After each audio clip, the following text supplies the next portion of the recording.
You're listening to the Wicked Theory Podcast. We're very happy to have you back, even for a short visit.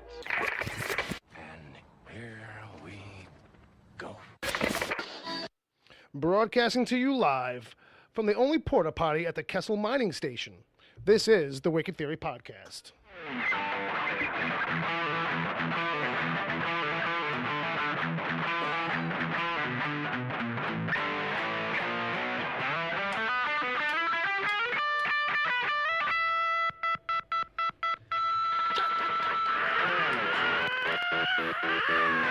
Ladies and gentlemen, boys and girls, we are back. This is the Wicked Theory Podcast. I'm one of the people responsible for this nightmare you're about to experience. My name is Bill something, and I got some people with me, as usual. We got Jay drinking a nice cold beverage. Is that a fact? I think it is. I'm not making it up. All right. I'm just not telling the kids at home what's in it. Tell people my business. Fair enough. We got Ed. Fun was dropping acid in the 60s. Fun was streaking at my sister's prom. Fun was staging a sit-in at a titty bar on Sunset. This is very bad Fellini we're about to enter into. I agree. I totally agree. We got Brother Bob on guitar, folks. What's up, everybody? Thunder. We're a little loud and a little sharper than usual on the equipment, I think. So I'm going to bring down my headphones. And, hi, how's it going? This is episode 159, I believe. I will say this episode is gonna have a very interesting dynamic because at least at the outset, I'm not speaking to Uncle Jay right now. Who gives a fuck? Yeah, Go ahead. yeah. I think we'll all get by. Just fine and dandy. I'm kind of with Jay on that one. Get over it. And we'll figure out the context of all that nonsense Yeah, later. get over it. I have a feeling it's Star Wars related, but we'll get to that. We'll get around to that. That's like teasing it out for the kids. My right guns now. are loaded. Then again, they've always been loaded. I would just like it to make clear I'm not going to directly acknowledge anything he says. Oh, okay. It's like that. Okay, we're putting. Oh, it's like the roommate's putting a line down the middle of the apartment. I got you. The temperature's dropping in here. It's getting chilly. He knows what he did. Son of a bitch. Yeah, but he does. He enjoyed a movie. So, episode 159, kids. We got news, reviews, maybe some Star Wars reviews in particular. Chat room game. We're gonna do that kind of stuff. Oh, joy. And then, oh joy. We got some emails. We'll get to those. If you're in the chat room listening live, as you can do every Saturday night when we go live on Mixler, mixler.com/wicked-theory. Theory. Catch that? I know that by heart now. Yeah, you screaming out the best. Yeah. Mixler.com/wicked-theory. We should just go. I should just point to you from now on in the opening. I have fun saying it now. It seems like it. And I didn't know it for a long time. I had to memorize it. I hate him so much. I hear you. I don't blame you. What do you mean you don't blame him? I'm just saying. I have to make everybody feel comfortable. You know what I mean? So maybe I went too far. Like I don't blame you, but I understand, Ed. I get it. You know, fucking douchebag, right? I hope he falls asleep. There's my way and there's the right way, and they're both right. I hope he falls asleep in a bed full of razor blades. There you go. That's comfortable. So Was that a vibrating bed, Ed? so you could just lay there and get cut. Yeah. But the vibrating would be a little more dangerous, wouldn't it? Yeah, that's what I'm saying. You could just lay there and get cut. Yeah. So if you want to send in emails, folks, there's still time if you're listening live. If you're in the chat room, which you can join when you come and listen to us live, it's email. Send it to email. No, send it to podcast. Podcast at wickedtheory.com. Thank you, sir. What am I doing? So, I don't know. You're doing stuff over there. Oh, no, I'm sorry. You're doing a different show. No, I'm not doing. Are you doing? I'm on another Are you calling in? podcast. Yeah, you calling into another show? I'm on That's 7th cool. dag. Little 7 day. Hey, how you doing? All right, so folks, DC TV Report comes out every week. That's when Ed O'Hare across his table and Sarah Netsley recap all the DC TV shows, live action shows for the week. And give me something small this time, really small. We had finales for Flash and Krypton, and a lot of stuff happened in both. There you go. There you go. Yeah. Very good. So with that, people go check that out. It's on its own feed. It's got its own Twitter account, DC TV Report. Highly recommended. It's the most professional thing coming out of the stable. today. Oh, thanks. Well, there's only 2 shows, so it's up by a skosh. And then if people want to go check it out, in the show reel on Mixler for our account, I saved these Friday night mic tests I do. Last night Jay was there. Yes. Good time. Yeah, you can imagine. Shenanigans ensued. We had a lot of laughs. There was a lot of laughs to be had. Yeah. We listened to some interesting cuts. Some deep cuts and some random stuff. It was as usual. It was a little bit half goof, half music exploration. Half intoxication. All you. Me, I guess, man. yeah. It was Yeah. only 2 of us. And 2 of us. I'm half, and Okay. I wasn't too bad though. Yeah, math not good for me. I was all right. I can function. Right. You know what I mean? Yeah. I 'Cause mean, if you I- made it home and back, so I It's guess true. Yeah. you weren't too wrecked, Right. which is good. That just means autopilot's working good. You got autopilot on that Jeep. Nice. No, that alcoholics. Oh, I got you. Right. You know, I don't know how they- I got home, but I yeah. got here. I got you. Yeah, my head was on, not I an remember my head alcoholic. being on the window all the way home. But I don't remember how I got here. So, well, speaking of Uncle Jay, folks, if you go to wickedtheory.com, yesterday was actually the anniversary of Return of the Jedi. Yes, it was. And Jay has a little memoir write-up that he did for, the anniversary of it. Him regaling about the first time he went to go see it, and as a young lad, the links that he went to go see it. Yeah, because it was May 25th, 83, the day of. It was Right. the first showing, Gotcha. the first day. But what I did at 9.5 You know, is, even now, I relatively just can't against the believe. rules. You know. Maybe because, you look at a 10-year-old today. You know, Bill, I was in there. I was reading Jay's I wasn't fucking done. memoir. I wasn't fucking done. You realize he admits to committing a crime in that piece? Is that a crime, though? I don't think it's a crime. He would have been arrested. And I was Yeah, he would have been in, brought home, I was in the middle of a fucking story. which I was trying to not give away. Yeah. But you. Well, no, I'm but- just but- saying. No, it's just I look at a 10-year-old these days, and I'm saying to myself, well, what the fuck was I thinking? You know, Yeah, at the well, time? you were like a lot of 10-year-olds. But you know what? It is. you weren't the only one doing that at 10. I'm proud of it. Of course you are. I'm fucking proud of it. Your delinquency. Yep. So go listen. Go to the Wicked Theory page. You'll see it there, and it's a lot of fun. There you It's a go, good folks. time. There you go, folks. So now you know everything that's in that story. So much for beating around the bush on that. Let's take a look and see who's in the chat room. Who's hanging out with us? There's people here?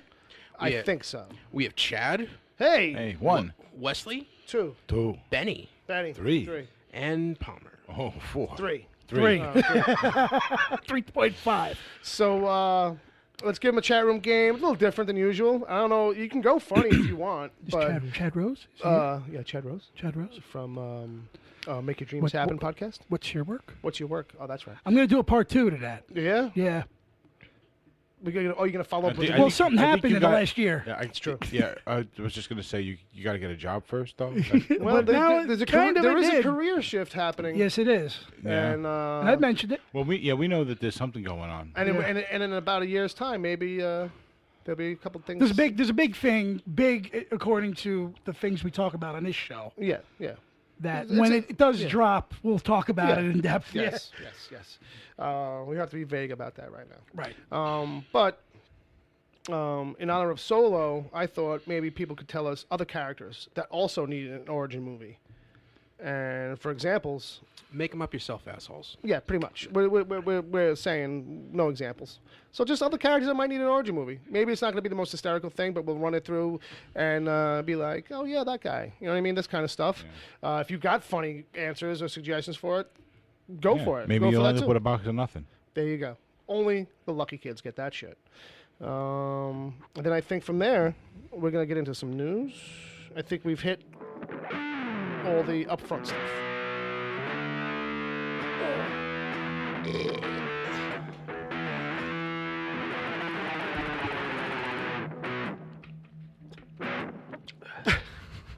I thought there was one more coming. Nah, that was it. Okay, fair enough. All right, so Just one awkward moment. there you go. Just not too This many. is not Family Guy. Oh, there you go. Car's nice. Nice. Brand new. I know. I saw the picture.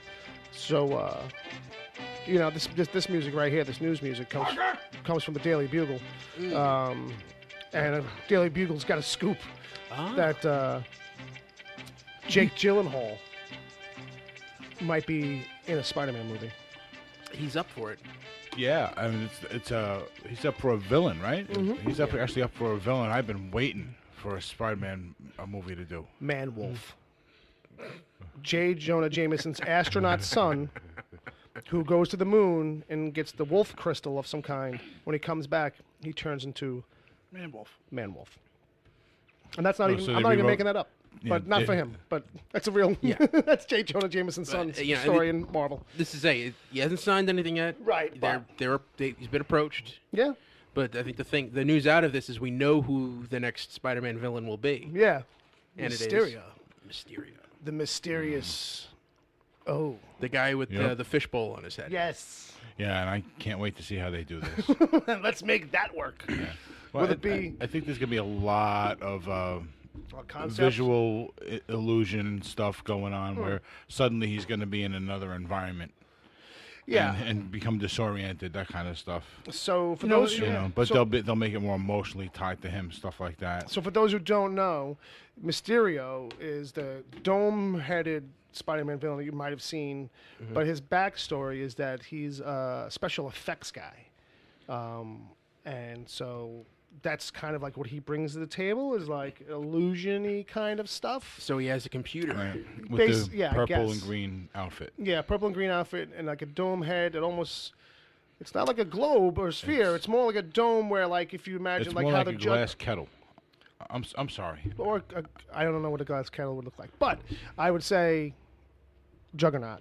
Like the way Juggernaut's head is kind of just like this arch kind of a thing. It's a little bit like that, but It's like a snow globe. it's a Kinda weird like- look. What's his name from Mushmouth from Fat Albert? Yeah, I mean, kinda. I mean, it's definitely.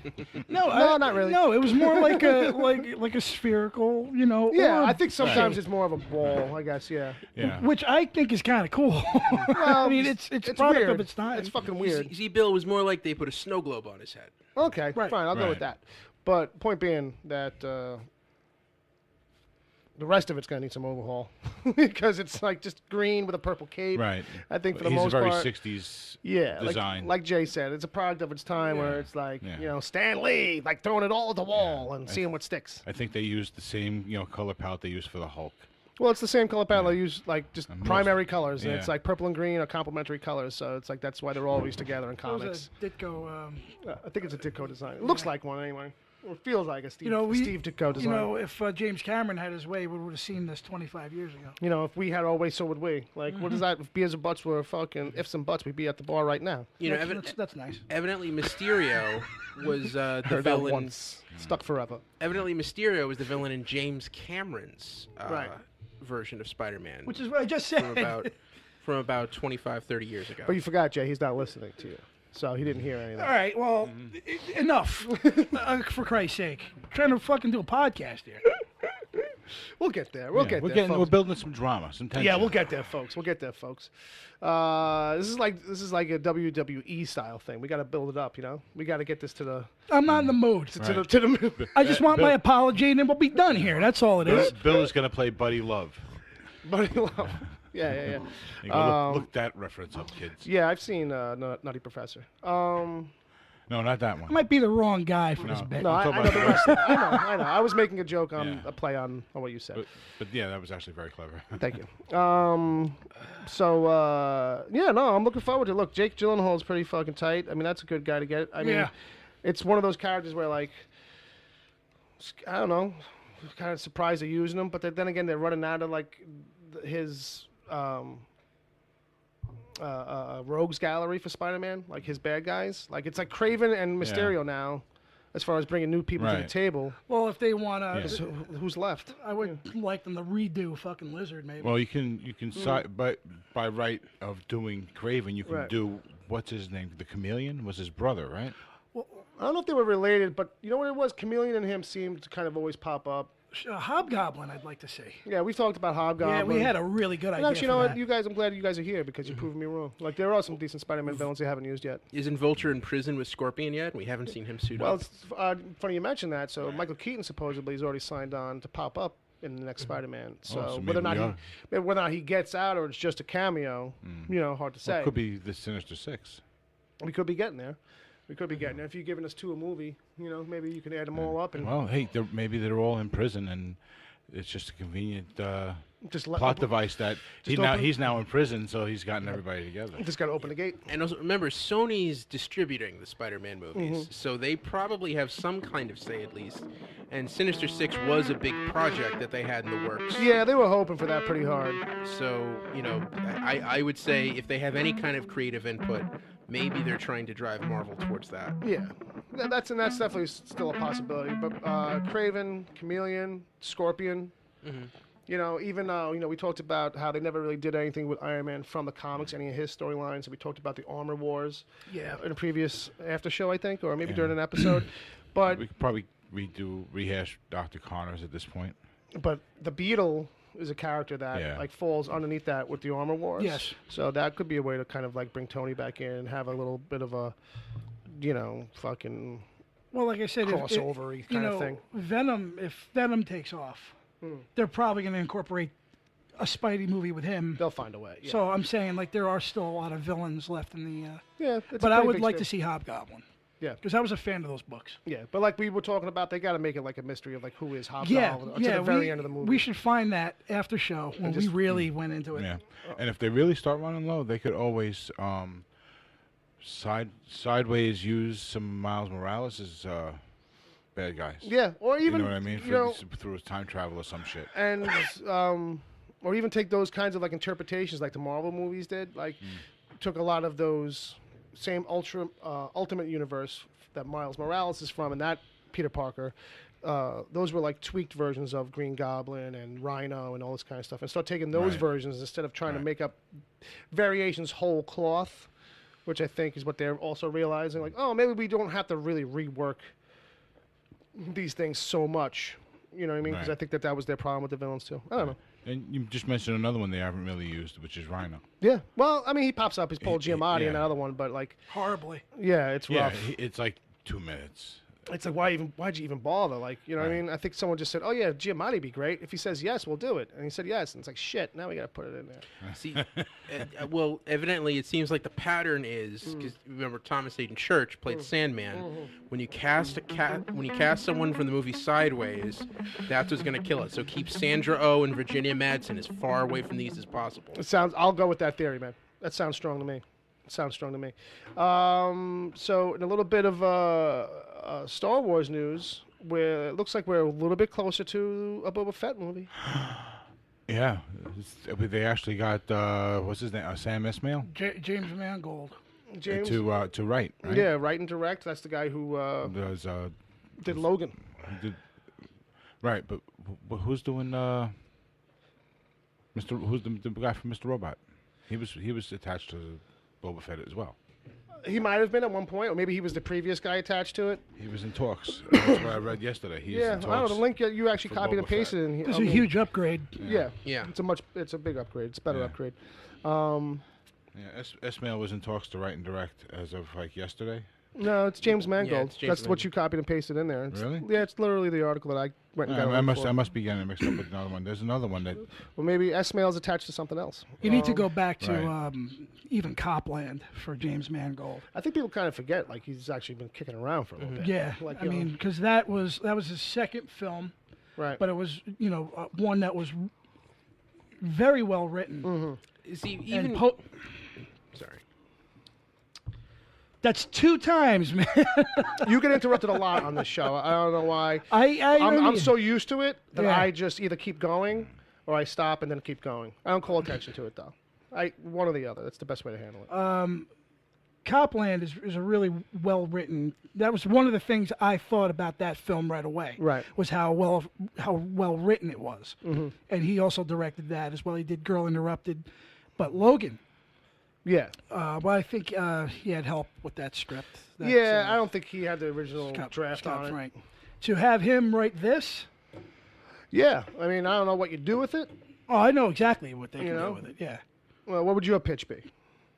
Well, I mean, a backstory would be interesting, but I would really like them to clean up what they did to him in Jedi and maybe just go forward with that, have him be around for a while. But what does that? But what does that mean? Well, Dave Michelin wrote. He's the guy that I'm Not don't get me wrong, 100%, right. not 100% on this, but he's the guy that actually had the idea of having Boba Fett be alive still. Right. Okay. He was the guy that actually first did the one comic in Marvel where he pops back out of where he spits him back up because of his armor. He couldn't digest him because of his armor, Right, which is actually plausible. Sure, it makes some sense. You know what I mean? Yeah. And but the only thing was in that one-shot book they had Boba Fett still die Right. at the end of that book. Right. But it was the idea of like, well, that could be cool, and so they've taken that storyline, they've put it in the Dark Horse books, and whatnot. Right. They've kind of run with it as canon. So if an interesting aspect would be to show some of the shit that happens maybe after the prequels, but before the original trilogy, right? But maybe go through that a bit, like maybe we're doing a little bit of do a couple highlights of how he died, and then your third act would be him surviving that somehow, going forward. Right. But that's just me. Right. Yeah, I don't know. I mean, I'm good with that.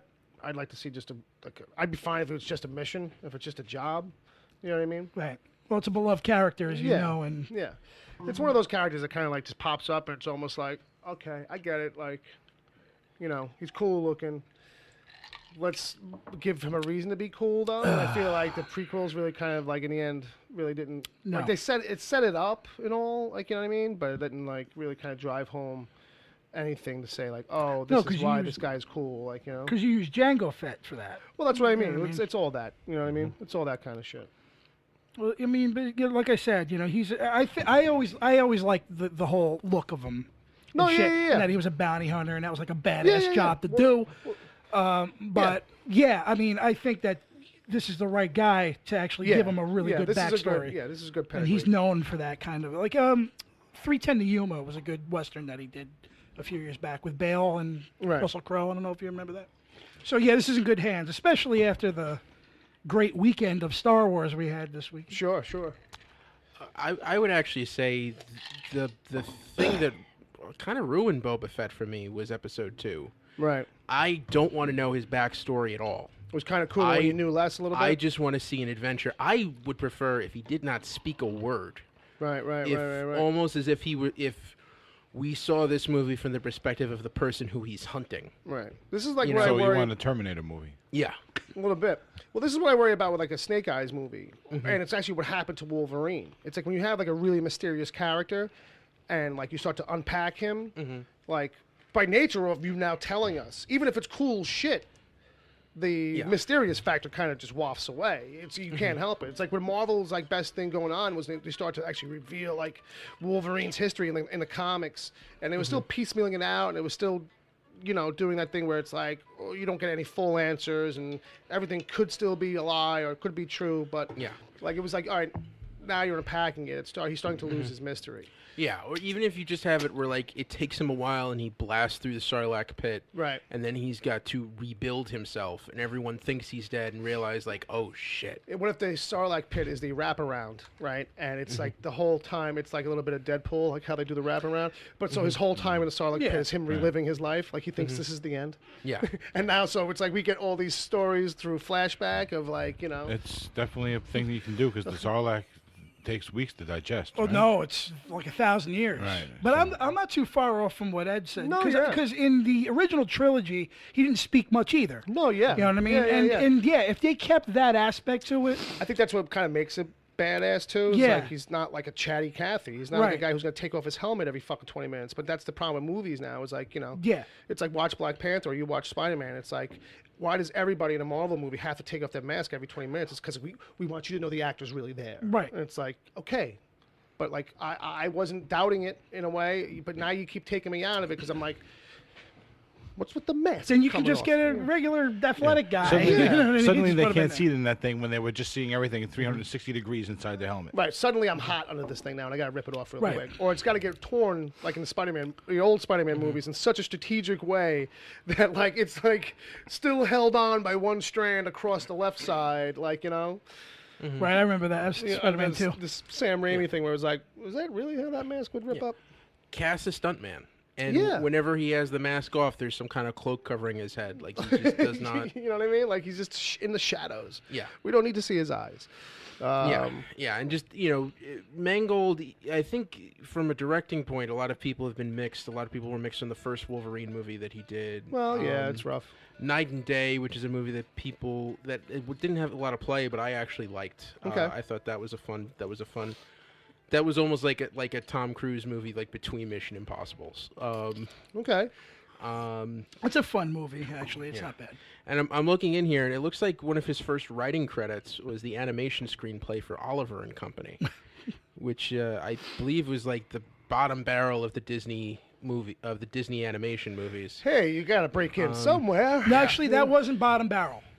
Yeah. That was right Oliver before. wasn't that bad. No, that was not. But Bottom Barrel to them was like Black Cauldron. Yeah, But but that's not a bad movie. It's just that they weren't ready for that kind of. Yeah, and it was a little darker than usual. And they didn't know what to do with it. Mm-hmm. You know what I mean? In the end, they're like, how do we? This is Like that's the movie that came. That was the last animated movie before The Little Mermaid. Okay. Yeah, but they were suffering way before that. Yeah. I mean, here and there, I guess. That was them scraping, trying to find their way out. But he wasn't the major hit that they needed it Right. to be. There's a run there where it's like, Yeah. they try a lot of Disney's got a couple of patches where like they're trying a lot of stuff and it's like nothing is sticking for a long time. Yeah, you know the runs because you'll see see things like the Land of Time Forgot 27. Well, yeah, it's because like that. because that was something that was making money. Yeah, it's just that direct to video kind of stuff. Well, they you know were what I mean? suffering for a long ass time into the 70s. Yeah, well, it's Because that Robin Hood didn't go over well. Pete's Dragon, fucking a Fox lot and the of Hound stuff. didn't do well. Dude, Herbie. I loved Herbie. But I'm saying like their animated stuff. Sure, They always yeah. had those live actions going. And I'm seeing a note But here. even that stuff kind of was having a rough time. I'm seeing a note here. I'm guessing Palmer wrote it. And this actually makes me more interested in this movie now. Is that Sam Esmail is not doing the Boba Fett movie. He's doing the Obi-Wan Kenobi movie. I was looking at it up while okay. you guys were talking. I put it in the doc. Oh, was you? Okay. Yeah. But and that actually, I'm much more excited for the Obi-Wan movie. That now. sounds like kind of like a little bit of a better match. Especially because, I mean, Mangold's great. Yeah. But if you watch Mr. Robot, that is the best thing on television right now. Yeah, it's Definitely one of the smartest shows ever. Yeah. yeah, period. it's top 3 for me. Yeah. Yeah, and if if you're and I feel like Obi-Wan, that's a more complicated story.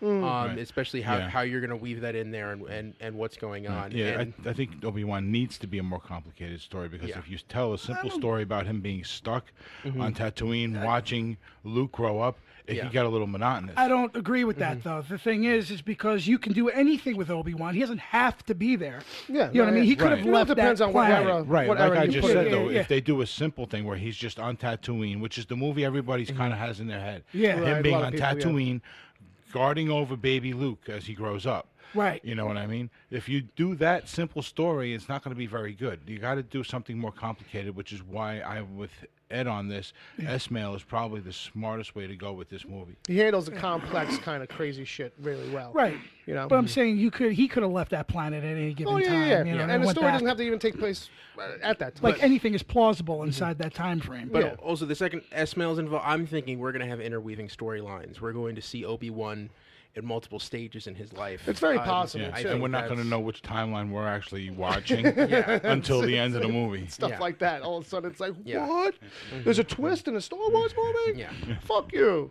All this whole time, he was the bad guy? But, no, it definitely has potential to fucking be something, again, finding its own tone and being something very different and very unexpected, which is what these Star Wars movies, have to start bringing in to a certain degree. Well, I think they kind of are. They are. Well, They're with finding Solo, a they're flavor for branching each out. one. It seems Yeah. like as these Yeah. projects come along, they are doing that, which is good. Which is perfect. Yeah. Well, they're doing what I think is become like the Marvel template. It's like, okay, what type of movie does Right. this work Right. as? Right. Well, I would How say. do we And then piggyback they're a tone a Right. little bit? Well, I would say from the last 3 Star Wars films that we got, Yeah. I'm talking Rogue One, Last Jedi, and now this one. Yeah. Different Yeah, that's what I'm is saying. definitely on the table right Yeah, now. they're and doing that's, it. And Yeah. that's They gotta a maintain positive side. Yeah. Yeah. The whole idea of coupling it with like a secondary genre almost is what I'm saying. Though. Like it's like this one's a little bit more of a heist movie. This one's a total suicide mission movie. Yeah. You know what I mean? This kind of a thing, and finding out like okay, this one is like a Dirty Dozen thing. Or this one's like, you know, it's all the mentor-student thing, you know, versus whatever. Right. But that's, but yeah, so there you go. There's some Star Wars scoops. Yep. Some scoops. And Two Ewan says scoops of he's Star ready to go. Wars. What was Ewan that? says he's all ready. Oh, he's fucking chomping at the bit. Yeah. He's like, I'm at Sure. the age. He's like, I'm at the perfect age right now. Let's come on. Yeah, I think he's actually come since he came out like a week or so ago, and said, "Yeah, look, if there's talks going on, but it's just talks, and I'm all for it. So let's get this done." I think things have like sped up a little bit since then. Yeah. He also loves the fact that he's one of the positive things about the prequels. Yeah. Oh yeah, sure. Yeah, you know, yeah. yeah. And that's the thing. He's got one of the iconic characters from get go. Yeah, you know exactly. What I mean? Exactly. And luckily for him, like he's the one. It's the one project you don't have to like have that whole casting worry issue, hurdle thing. No. It's like that's out the gate. It's not. We're past that. We can focus on other things like making sure the story's tight or the production quality, whatever. Like the casting thing. Hey, thumbs up, no issues. This guy's good. This Yeah. guy's good, and he's at the age now where he's kind of coming closer to Alec Guinness's age Right. to a certain Right. degree. You know what I mean? So he could play the younger. Yeah, that feels a little You know, closer. he could play that middle point. Well, closer than before, but he's still a ways off. Yeah. I immediately pictured Alec Guinness from the first 'cause Star you Wars. and I'm like, yeah, right. He was as old as You fucking would that. rather- He was in the 70s then. He's actually at the age now that he was supposed to be when Revenge of the Sith took place. Right. Like if you actually kind of like map it out, how Yeah. like in, So in a they- more true timeline type of thing. Yeah. Right. I got you. Fair enough. So from there, let's we've got like a Watchman report basically. Oh, Interesting, I thought you were going to stay with Lucasfilm. Why we 'Cause got? Willow 2? Oh, I Yes, went that's right past that. I went right past that. I'm That's right, sorry. I had that Yeah, in there, Willow man. 2. What is this? Well, it kind of had some serious talks because of the, Serious talks. yeah. All right. Because Ron Howard just saved, a Star Wars movie. I got you. I'm And sure. someone said, I'm sure someone the said, you got this thing you want to do. All right. Here's the thing. Yeah, Ron how Howard. did it go down? Ron Howard really loves Willow. You know what I mean? That's Of something course, that yeah, close yeah. to his heart because he's a fan of fantasy films. You know what I mean? Mm-hmm.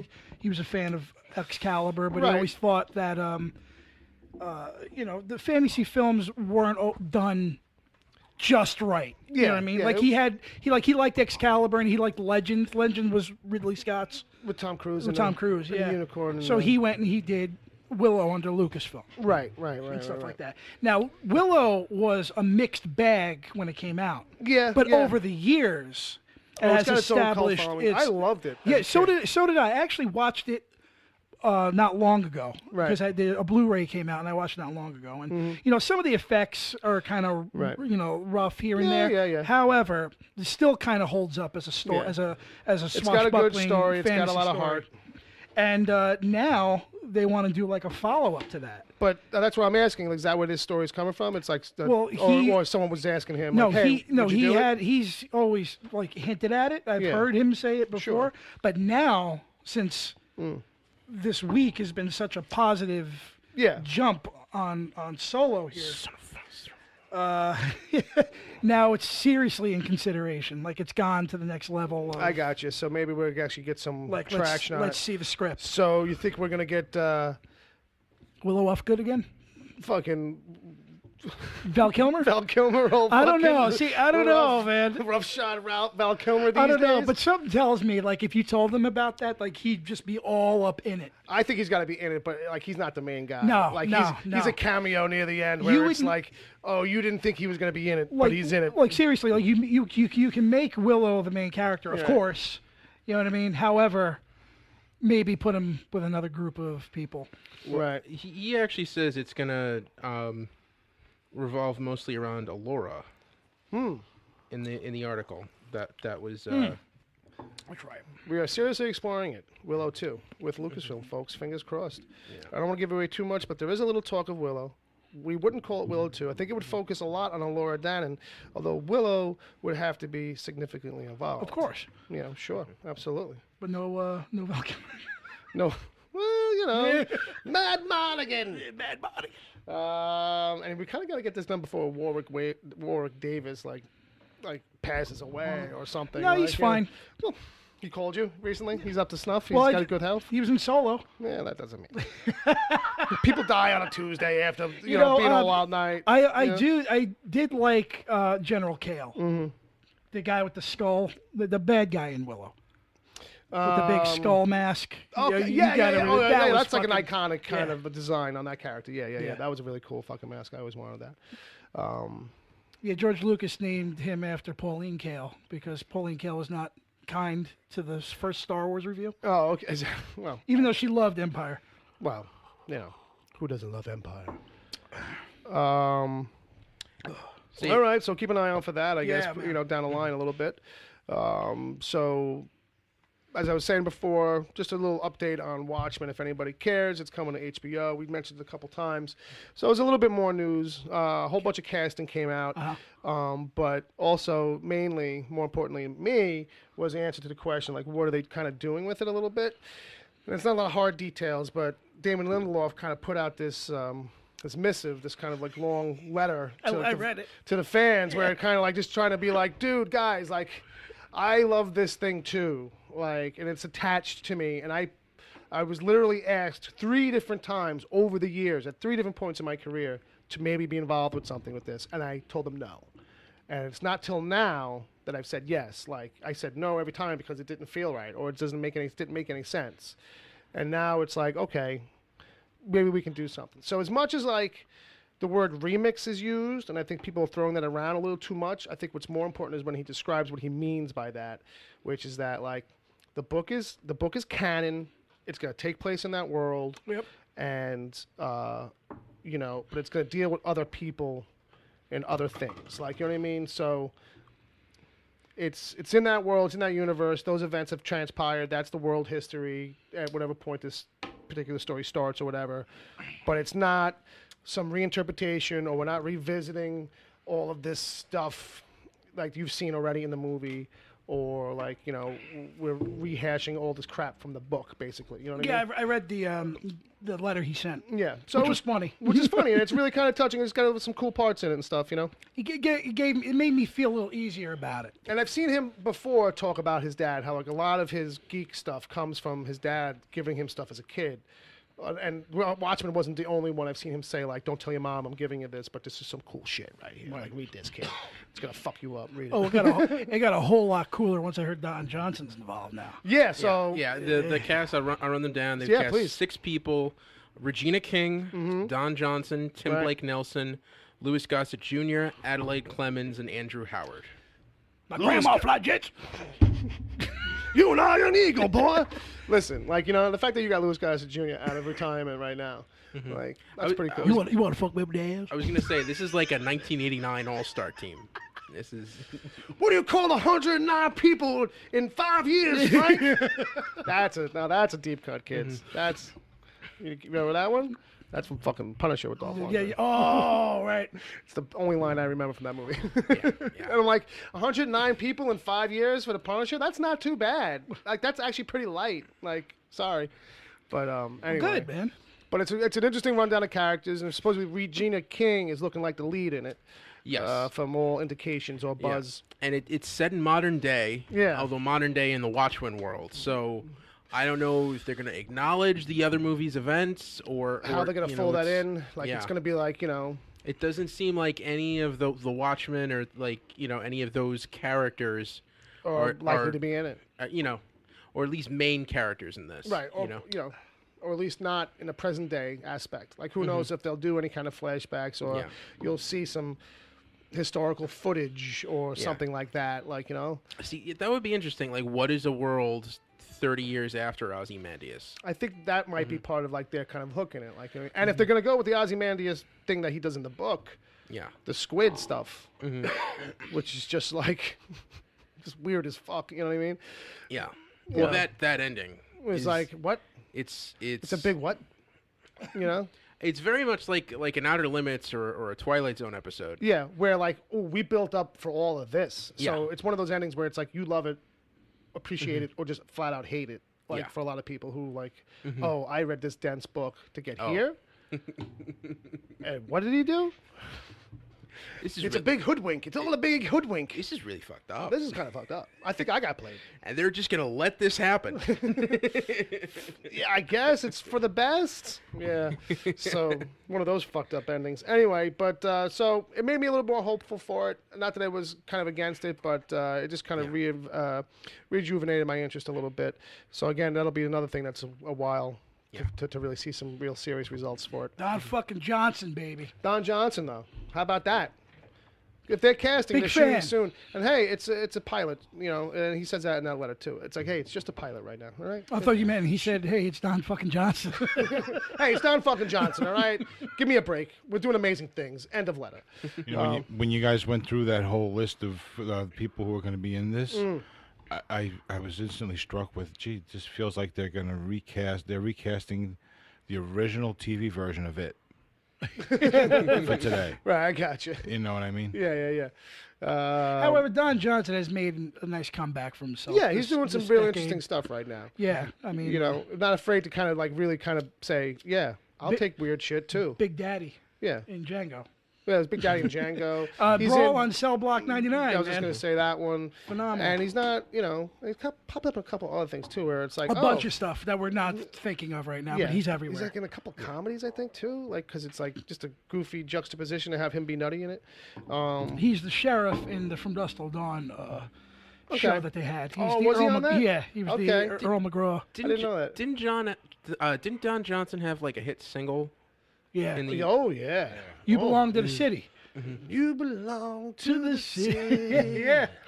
And the You whole belong to the night. the whole music video was Neon just Darkness. him Yeah. walking around, just like Yeah, just really kind of like, oh man, if I had a girlfriend, I would love her so much, Yeah, but but I he had, don't because I'm a douchebag. Yeah, but he had like 49. Yeah, well, girlfriends. that's the thing. Yeah, no. He's more like destroyed by like which STD did I get from which girl, so that I try not to cross pollinate too much. Well, speaking of venereal disease, Okay, segue bell. I think that leads into my first article. What do you got here? So this has been rumored for a long time, and they finally like nailed it down. Gotcha. That the next James Bond movie, the 25th James Bond film, Never get enough. will be directed by Danny Boyle. Danny Boyle. And star Daniel Craig, returning for his 5th outing as James Bond. Very good. Very good. It's going to be written by John Hodge, who wrote Trainspotting. Okay. And it's basically on and they had a whole other script with their usual writers. I gotcha. And Danny Boyle just went up to this. How about if we do this instead? And You're like, oh. if you can write it, sure. And Okay, they fair wrote enough. it. We have a deal now. Also, they just nailed down distribution rights for James Bond. Universal got international distribution rights, whereas okay. MGM is still getting the domestic ones. good on you. Universal's like, oh yeah, we're not going broke yet. We have another week. Yeah. MGM still hanging on, man. That's good for A them. few of them are still hanging on. Let me tell you. Yeah. So, All right, well, that's good news. I mean, Danny Boyle maybe bring a little bit, a whole other kind of personality and edge to it, which will be interesting to see, right? Yeah. He's a little bit known for texture. you think this is going to be the first time we see James Bond do heroin? Yeah. Yeah. Partake in hard drugs. Yeah. But he has to. Intentionally. But it's part of his cover. I'm sure he'll be pressured into it. You can't have a character like that do it and not have an out. I mean, it's either that or some kind of new steroid that's going to make him jump from a building rooftop to another building rooftop. Yeah. He's snorting meth off of a hooker's belly. There you go. That's a good time. See, now it's going to be a little more realistic, I think is what it's coming down to. Yeah. You know what I'd like to see him do? The thing that I don't think we've really seen Daniel Craig do yet? Yeah. Actually go on a mission. like not like catch it in the middle He walks into M's office, gets an assignment, goes there, does the job without incident. without quitting, without going rogue. I got you. Without going on his own. Right. Just kind of following it through. That's the point of the movie. Without somehow them coming up and and trying to kill M. Right. Without maybe everything about to hinge on. Like he uses Q's gadgets, falls in love with 2 girls, one of which will die by the end of it. Oh, as always. And then foils the villain in a cool way and gets to kiss the girl and go off into the sunset. The girl survived the last one. And then the shit hits the fan. Then you get like that bad guy from out of left field coming in the helicopter. That's it. Dive on the dive. I want that during the end credits. Yeah. I want that to be just the whole thing during the end credits, like as you're walking out. Oh shit, it's got like a Deadpool ending where it just doesn't stop. I like the first thing. Yeah, like I want to see him shoot heroin. We're back to that. Yeah, or just What if the mission was in Jersey? Oh, then you'd have to cast me. Well, I mean, I would. why don't you have the solid Bond endings of yesteryear where you had a midget tied up in a crow's nest? And everyone was walking away as he squawked on, like, Yes. let me down. Very Reason, funny. like- I'll have my martini in this vagina. Like, that son is hot. He's going to die out there. That little if he's guy's there going to for- die. Is he really leaving him there? Yeah. Oh, shit. He's getting in the boat. Yeah. Oh, they're sailing away. Yep. Okay.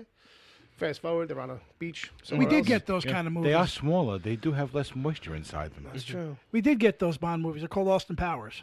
There you go. 1, 2, and 3. Yeah, A little baby. bit. Yeah, baby. Yeah, baby. All right, so they're moving along. Ed, there's one more in there. It's, one last one. So Netflix, Netflix. they're giving out deals left and right. They're canceling their TV shows, and they're giving out deals. Deals. Idris Elba got a deal. He's going to direct, produce, and star in the Hunchback of Notre Dame, in another version of the Hunchback of Notre Dame. He doesn't look Irish. Yeah, It's actually French. Oh, okay. It's- He doesn't look. Well, nah, I guess he could be it's- French. That's Notre Dame. This is Notre Dame. Oh, This has got to be like a dream project for him or something. Yeah, Yeah. it must be. Speaking of that, I saw Rudy. Finally.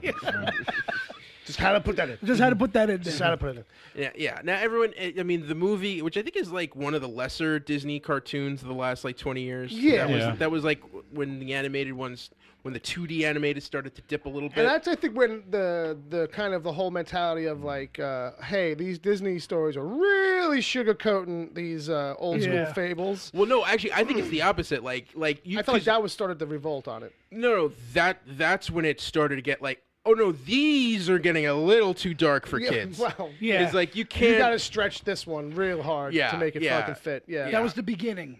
That was the beginning of Disney Yeah. starting to descend And run out of a bit. Yeah. You know, it was right after Pocahontas. They had already done all the stuff that was Yeah. for kids. Yeah. That was public domain. Yeah. It wasn't bad though. No, yeah. I mean, hey, the toy was cool.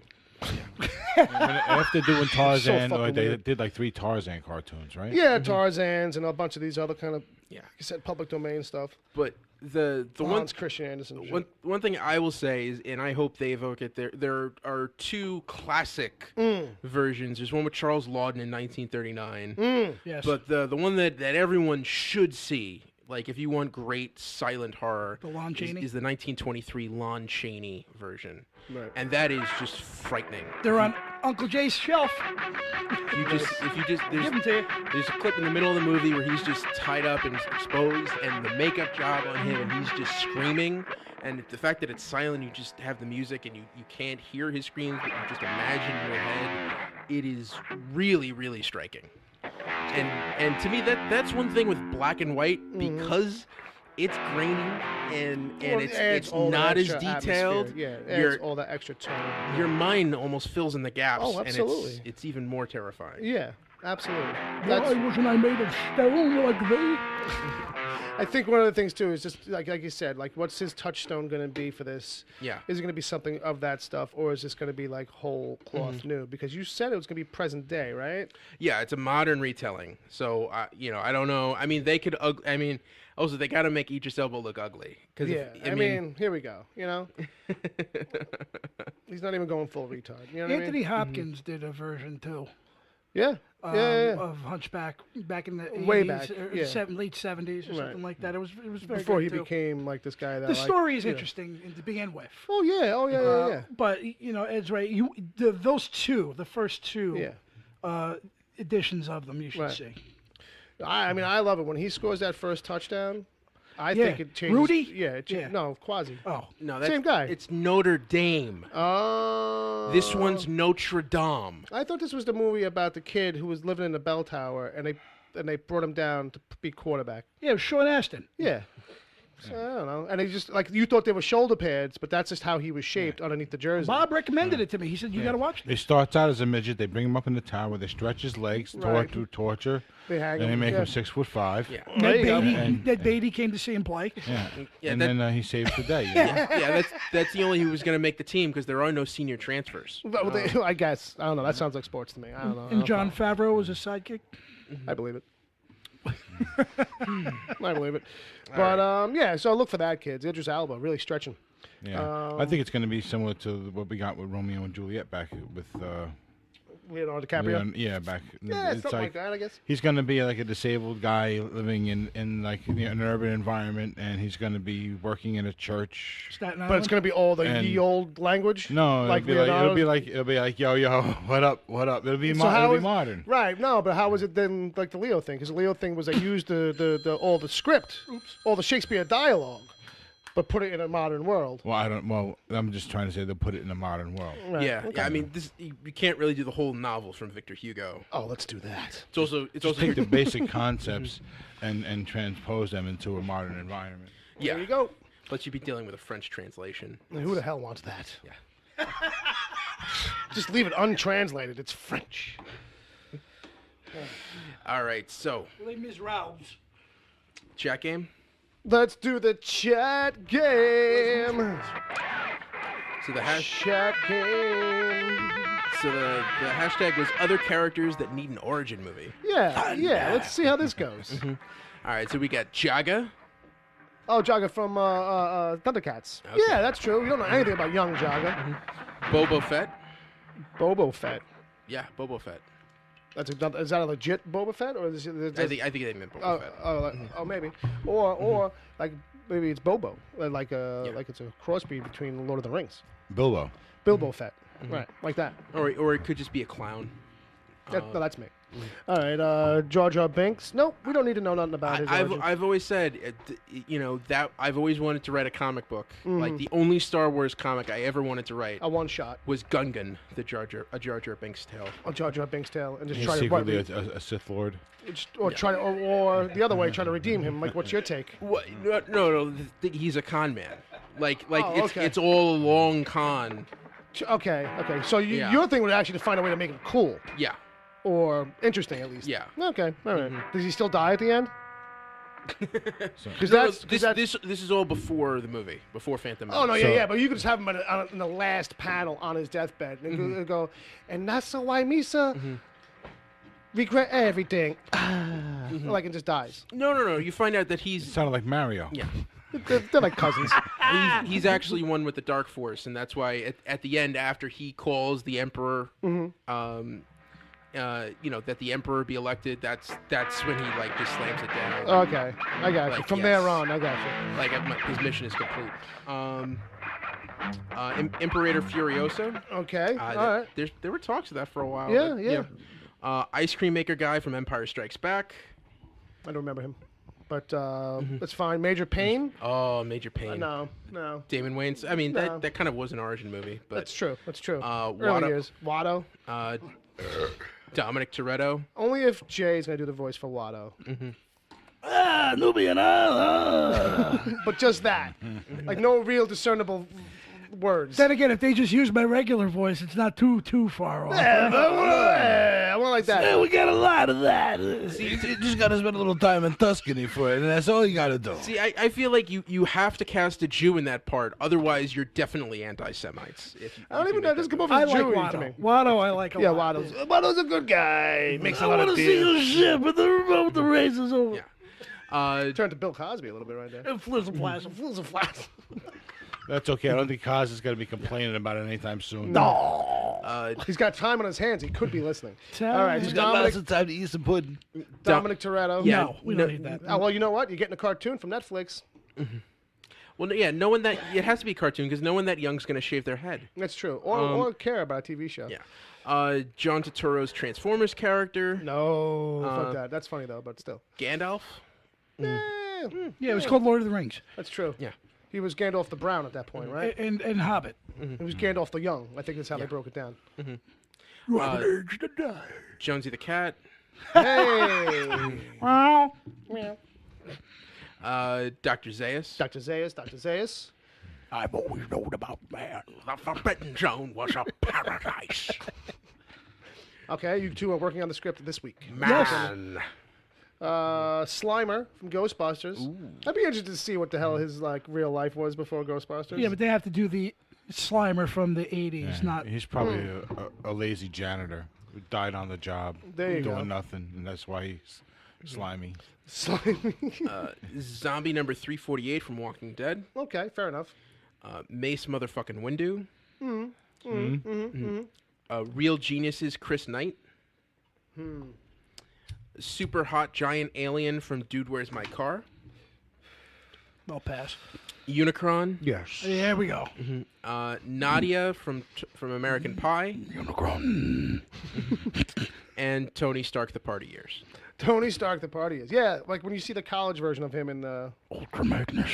what was that? Well, Civil War. just watch Less Than Zero. I was about to That'll say, give you an idea. Isn't that less than zero? Pretty much. Yeah. Get going, John. Probably a remix on YouTube somewhere of that. Yeah, Robert Downey Jr. wasn't having to act too hard in that movie. Frozen peas. Today's guest, Unicron. All right, so that's it. All right. Milk fed Thanks, beef. guys. Some bells on it. Milk fed? What? Milk fed beef. Oh, This is a load of shit. I'm just losing my mind. Unicron, man. Yeah, I'm starting to get a headache. All right. that's So it. That's it. Show's over. Show's over. Bye. All right, we're back. Ultraphonics. All right, we're back. Ultraphonic. Yeah, we'll try it again. Here. Boop, boop. Wow. All right, you guys get... Jonesy? Did you let Jonesy out? No. All right, you guys get yours out of the way while I prep. This is all about you. I think you should start. So it's not how it's in the listing. So Toys That Made Us 2 started out this week on Netflix, and once again digging deep on the history of fucking some of your favorite toys from your youth if you're of a certain age. So I only got through the first two this time. This time around, it's Star Trek toys, Transformers, Lego, and Hello Kitty. Well, I didn't know it dropped, but I will definitely make sure that's a priority to. Yeah, you gotta check it out. You and Dad, especially obviously Star Trek and the Transformers. Probably being the main ones will get traction from you guys. Well, they are more than meets the eye. So That's it. More than meets the you eye. gotta keep your eye on them. I was all over the Playmates Star Trek action figure line when I was a kid. Yeah, that's right in your age group. I was That's right in your pocket. Perfect age for that. Yeah. So they cover a lot of ground. Obviously, they cover the whole history on both.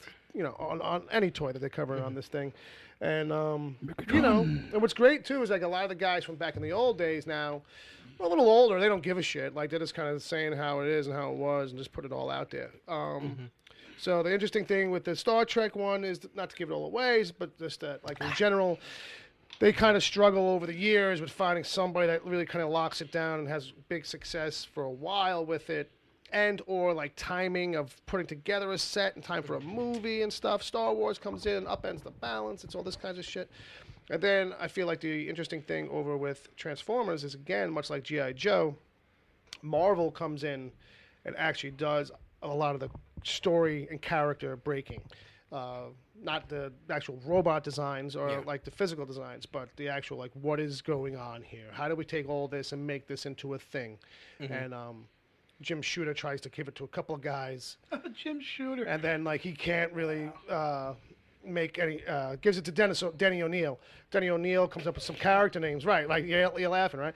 So Denny O'Neil comes up with some character names, gets a pitch going, but Shooter doesn't like the pitch really. Keeps some names, then finishes out naming this whole 26 character line. Then hands it off to this other guy to fucking kind of, come 26 characters? Yeah, 26 characters in this first run. To start. What I mean? Hey, they're not all front and center, but there's a lot of secondaries on both sides of the Autobots and Decepticons. But the thing you got to realize, and they explain to you, is that The Transformers things happens because like this whole robot trend starts in Japan with like toys that turn in from other things, like little what we know as Transformers. Yeah. So they took all of these into these very different toys and said, okay, here's all the toys we have that do that. Make that a thing. What's the unifying story here? So it's like, oh, random robot that turns into a radio, and random robot that turns into a gun, and random robot that turns into a car. Now we're going to figure out a world for them all to, and a backstory. So it's actually really cool and interesting. But looking forward to the Lego one. I'm sure the Hello Kitty one's interesting on its own anyway. Just as a The phenomenon. Barbie one was interesting. Yeah, the Barbie one I dug a lot. I feel like the Hello Kitty one has a lot of sex in it. Yeah. Let's hope. Well, I mean, Well, you could always imagine. yeah. Hello Kitty is just such a phenomenon. Yeah, there's, and I think that goes back a long time. It does. Longer Yeah. than you may think. When I was a kid, I remember Yeah. being there. And it had being around before you, too, Right, kind of yeah. a thing. Yes. That was the impression I always got. Right. Like, it's like, when did this really kind of fucking start? I think that's like 60s Japan. Yeah, that's what I'm thinking, too. It's like early back then, started small. When we were getting the toys, all the good toys from then. Yeah. All that kind of, all that good shit. The tin toys and all that shit.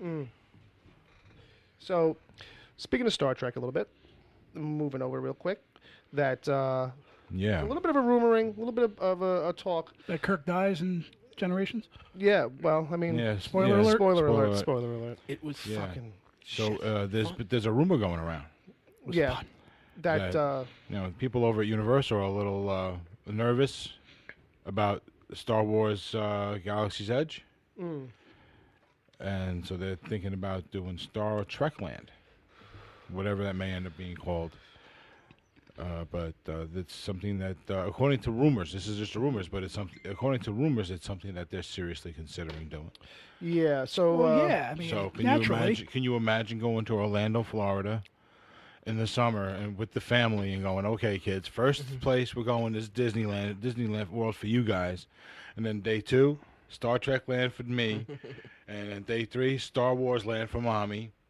So we're all here's. Make sure you got your Jedi uniform and make sure you got your Starfleet uniform. Listen, you know what? Christ, Pop wouldn't have any, culture you guys. wouldn't have any regular clothes in your suitcase. Pop culture guys are going to do both.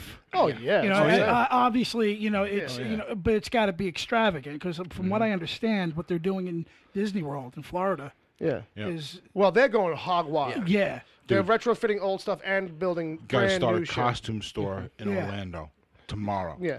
But those shirts, those next generation uniforms look real hot. You don't want those in the Florida heat. Well, you want the Sleeveless. overall. You don't want the tights. You No. don't want the unitards. zip-ups. Right. Yeah. You don't want the sleeveless Yeah. mirror universe. I'm a fan of the red costumes from the movies. Those the best Right. costumes. The admiral looking if- ones but with if the it- white collar. They all had it. If Though. you, The if, you red, really, if you really ask me, Oh yeah, the you. best costumes, the primo ones, are the ones from Star Trek's 2 through 6, with Okay. the red uniforms As I said. that had the overlap on them. Right. The polyester. Yeah, and you just wasted the fucking streamlined valuable polyester fucking airtime. suits. Oh, you're so gonna get it. No matter what it is, it better be good. Because it better be funny. I better laugh. So part of the bloodshed rumor. in the So air part of the tonight. rumor is that that maybe Universal Studios is going to fold up its Terminator 2 3D experience. Oh, that they already did fold that up. They Yeah, just so haven't that something replaced it else yet. is going to go in there, either like Bourne Identity or maybe a Star Trek themed attraction. Side note: it Yeah. won't make as much as Star Wars. Sorry. Well, whatever. Absolutely not. No way. But and it'll be such a different animal too. I mean, the two franchises are just completely different. She knew you were Well, an you're going to be walking up to Starfleet Academy. Yeah. You know what I mean? Okay. You might have to do a science report, like you know what I mean. You might have to do a presentation Yeah. during the Star Trek thing. You know? They've had something with Star Trek at Universal before. Yeah. It might have been at Universal Hollywood, Fair enough. but there was a thing, like 25 years ago, where you could actually get up in uniforms and they would shoot like you pretending to be captain. In Yeah, like, then in insert like a you film into episode. something? Right. Yeah, and just like insert, Well, that's cool. Well, Now you'll be able to probably go into areas where they okay, we're playing out an episode from the original show over here, and you're scheduled to be the captain, and Yeah. you're gonna all these guys. So we'll see you at 4:00, and then you know what I mean. Yeah. Yeah, and you also have the Star Trek experience in Vegas, and I've talked about that. And those, I think, you could update them and definitely build them into whatever it is. Bauer Fett in the chat room goes, if they could do a real life holodeck, it might be Star Wars though. Well, that's the whole thing. Is if it was a Star Wars cantina in Vegas, it'd still be open. Yeah. Yeah. Well, there's a cantina. There's a Star Wars themed bar that's not official that Kevin Smith does his podcast out of now. It's called the something cantina. Scum and Villainy Cantina. That's it. That's Newark. Scum and Villainy. That's Newark. That's any bar in Newark. Oh, the one actually named that though, isn't that? No. No, it's just the people that go there. Right. Well, I mean, Like me. call a family reunion, whatever you call it. You know what I mean? All right. Well, I'm calling you with me, bro. I'm not family. I'm not family. There you are. No. My brother. No, I got enough. How many more do I need? You need one more. All right, fine. Well, then what about other people? Because it's not going to end with you. Then I got to adopt Ed. I got to adopt Dominic. We got, Yeah, and you and I are already family. You don't have to adopt me. We could just hang. Okay, fair enough. All right, good. Because I don't want to, that's a lot of paperwork. Let them make their own pledge. Why, you made one? Wow. So what are we up to now? So, now... Let Jonesy back in. We're gonna do Daredevil. Yeah, so so now Daredevil buzz is that maybe this season's got Bullseye in it. Because... this is going to be somebody in Season 3. So, yeah, so maybe it's Bullseye. And a picture leaked of a crew jacket that's got Bullseye logo behind the Daredevil logo that is blue and white, which is all very reminiscent of Bullseye's kind of, Bullseye. So it's a hint. It's a tease, We'll see. We'll see how it goes, but it's a pretty strong indication that he's definitely in it. I saw a picture from the set of Daredevil Season 3 as well. It was a glass of whiskey. Yeah. I don't know what that means, but I don't know what that means either. There I could guess be they're some- drinking. I guess It's they're called drinking gin time again. there could be, some drinking on the set. yeah, or Probably. someone that drinks whiskey. Right. On Daredevil Season Not my 3. secret. I don't have a I don't know. So anyway, Let Jonesy back in. no, no fucking Jonesy, no fucking Jonesy. So You can't have yeah, the Jonesy Daredevil. cat thing. All clear? All clear, yeah. I got, It was a little. I know. It just fell in the gap. It fell in the gap right there. It was very juicy. Is it time? It is time. So, folks. Get it over with already, please. So, Ow. so Solo came out this weekend. Bob, a little Star Trek music. Star I Wars. haven't been able Oh, to you see did it. that? Okay, so how about Star Wars? I don't remember, so right now. Give us what the best you got. I'll Let's see. settle for Thunderstruck. No, I just defaulted out to the Yeah. womp womp. All right, Well, so I can't remember it right now. I am very upset with Uncle Jay. Right I don't now. give a rat's ass. I Okay. am All right, really, just play nice, guys. really angry at you. Okay. I Now why would you be angry because with Uncle Jay? we had a bit of a spat earlier this year, Right. and That's Just in the earlier past. I went to see Solo, Right. and sitting there, I watched it. Now, before you say anything, every time we covered Solo, generally speaking, I think me and you were like, I think we should have our antennas up. I think this, we don't know which way this is going to go, this movie. Oh, I could say a few other And things. Jay's stance was, hey, man, I got plenty of faith in this. This is going to be all right. This is going to be good, That's just to bring people up to speed. You know, what it's I mean? one thing. They changed directors very late in the game. That's true. That's 4 true. months into shooting. It's true. You had 3 weeks of principal left, plus whatever reshoots. Somewhat unheard of. And evidently there were a lot of reshoots. More than we thought. And Well, this movie has no right to be this good. so you're mad at Jay It's fucking atrocious. They should be ashamed of themselves. for making a really good movie. This is disgusting. It's an abomination of goodness. It's You know- an unbearable amount of awesomeness. I have one question. The to Bob and Bill. performances, Yeah. performances are stunning. All of the supporting characters are top notch. Right. The screenplay is beautiful, Yeah. like silk. All of the effects, there's practical effects, things that you can touch. There's puppetry and animatronics going on here, and it all works. Everything about this movie works. So, what you're really mad at Jay for is that he was Is that he was right, that he was right. That he was right. and all I'm gonna say, Jay, is that I don't like it. I don't agree with it, but I accept it. You know what? What about Bob and Bill that supported gonna- my stance on it? He's gonna ignore the fact that your Bob hand and is Bill out. said the same, backed me up every time we've had this conversation. How come you're not mad at them for saying the same fucking thing I did? Yeah, he's got a point. Seriously, no, Because you were much more louder. because I was I knew I was right. But he's right on that too. You Yeah. were much more loud. Yeah. Well, Much more louder. Well, So much louder. I'm saying louder. And do you know how depressed this makes me? That Joss Whedon had time, and all he could come up with was something that was mediocre. well, It just goes back to that. Oh my god! well, This comes so back to at the that. end- This makes Justice League so much more disappointing. Like you don't understand. See, that goes back to his Marvel thing. Right, yes, When yeah, he yeah. reviewed Yeah. Avengers. Right. Anything that's good right now What do you feel continues to about make DC look, the Justice League look even worse and worse and worse. So what That's did we great. learn? We learned that on occasion you can be right. Don't count your chickens before they hatch. That too. That too. You know what I mean? And It's what I just- will say is that as much as Ed is making like he had a hard stance back then, it wasn't too hard. He wasn't like, nah, man, this movie's gonna suck. He was kind of like, I don't know, let's see what happens. But even obviously leaning towards, I don't know. No, he did say, I don't know. Yeah. That he did remember him saying. I will say, I believe my stance was, I don't know, but this is a problem. The fact that you have to remove a director Yeah. this late in the game is a problem.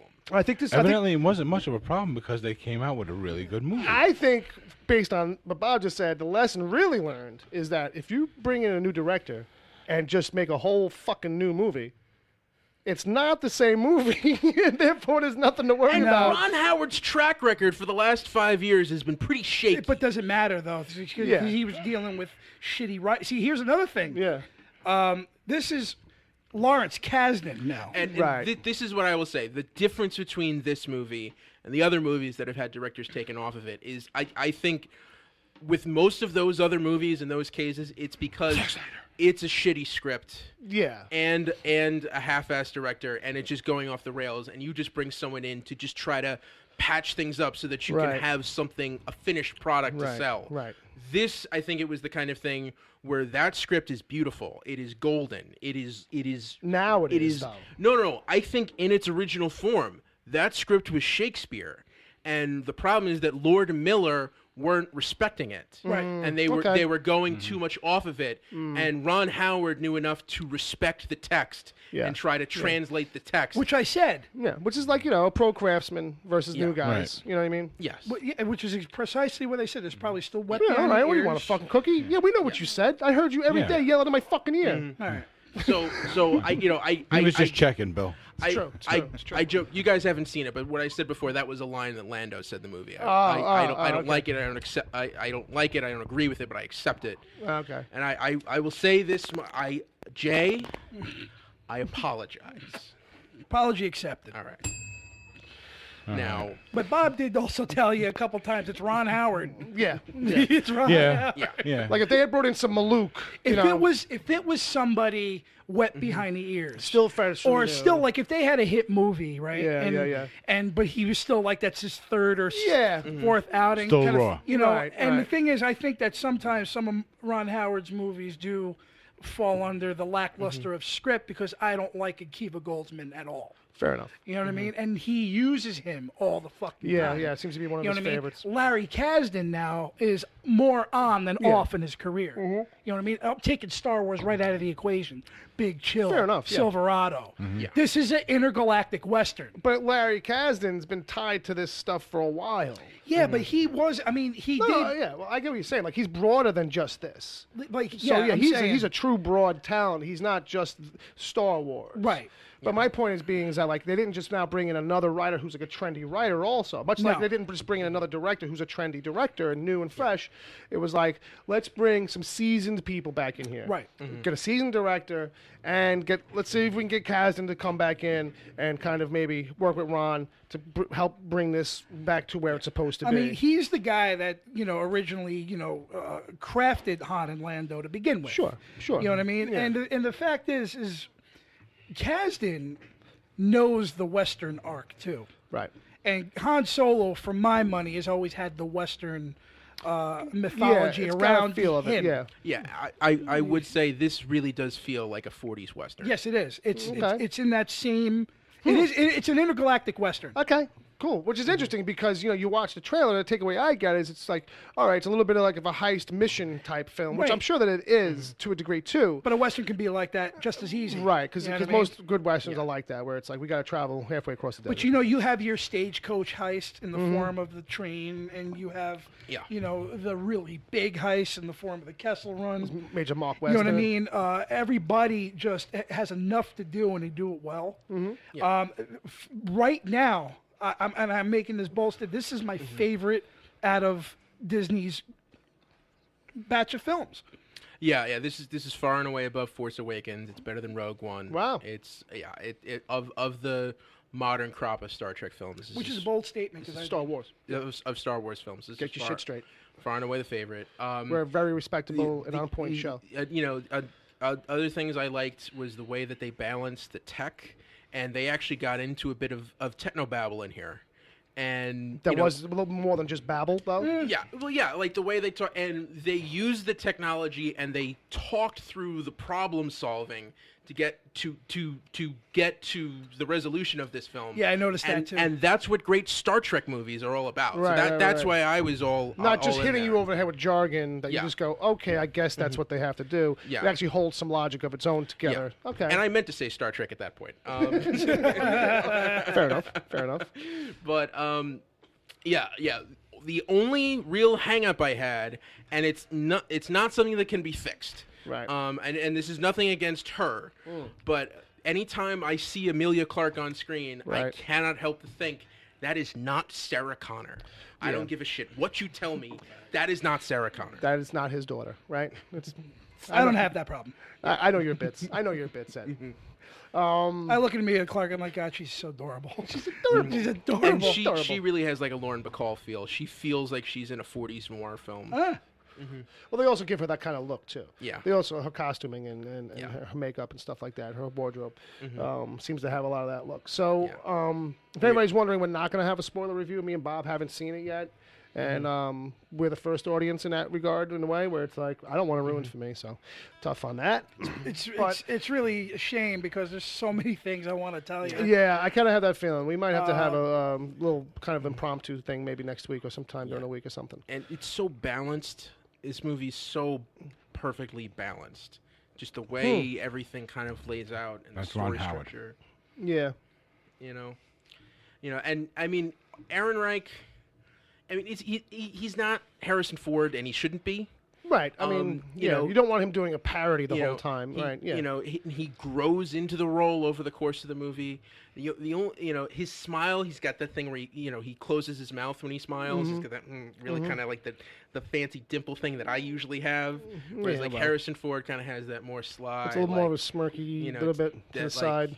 That you see the top rack of his teeth. Kind of that look. Yeah, kid, I got you. Yeah, But that's still a Harrison Ford comparison. That's I think that Aaron Reich was really just stepping into the role of Han Solo Yeah, just rather trying than to. Harrison Ford. Sure, and I think that's a smart move. Because that is on screen. Yeah. Yeah. And I would like to see if they do a follow up. Oh, that I want. Yeah.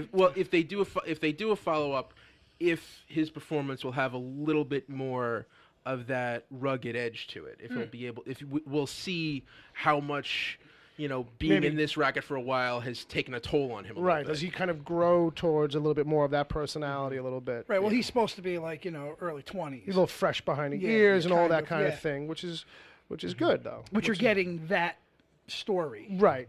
This is him early in his swashbuckling. And it's an interesting one too. You know what I mean?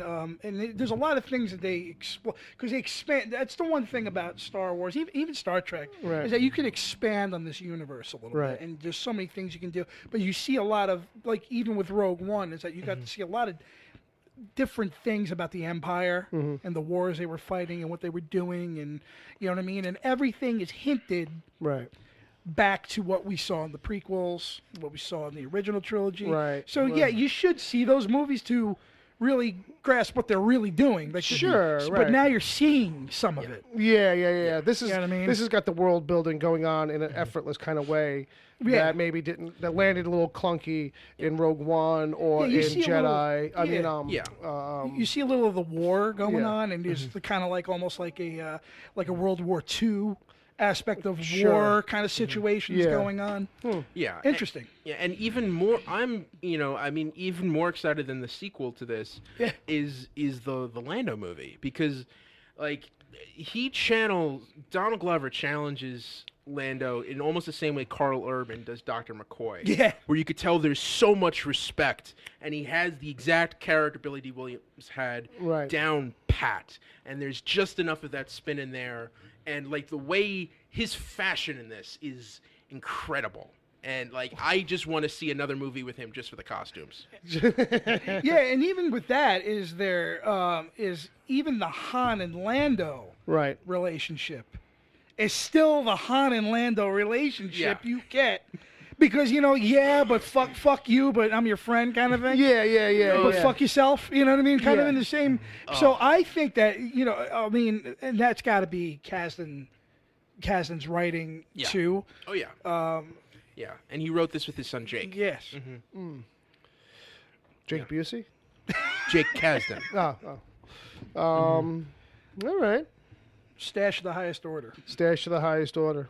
Yeah, this is a stash. This is a stash. This will be on Ed's shelf. This will be on Ed's shelf.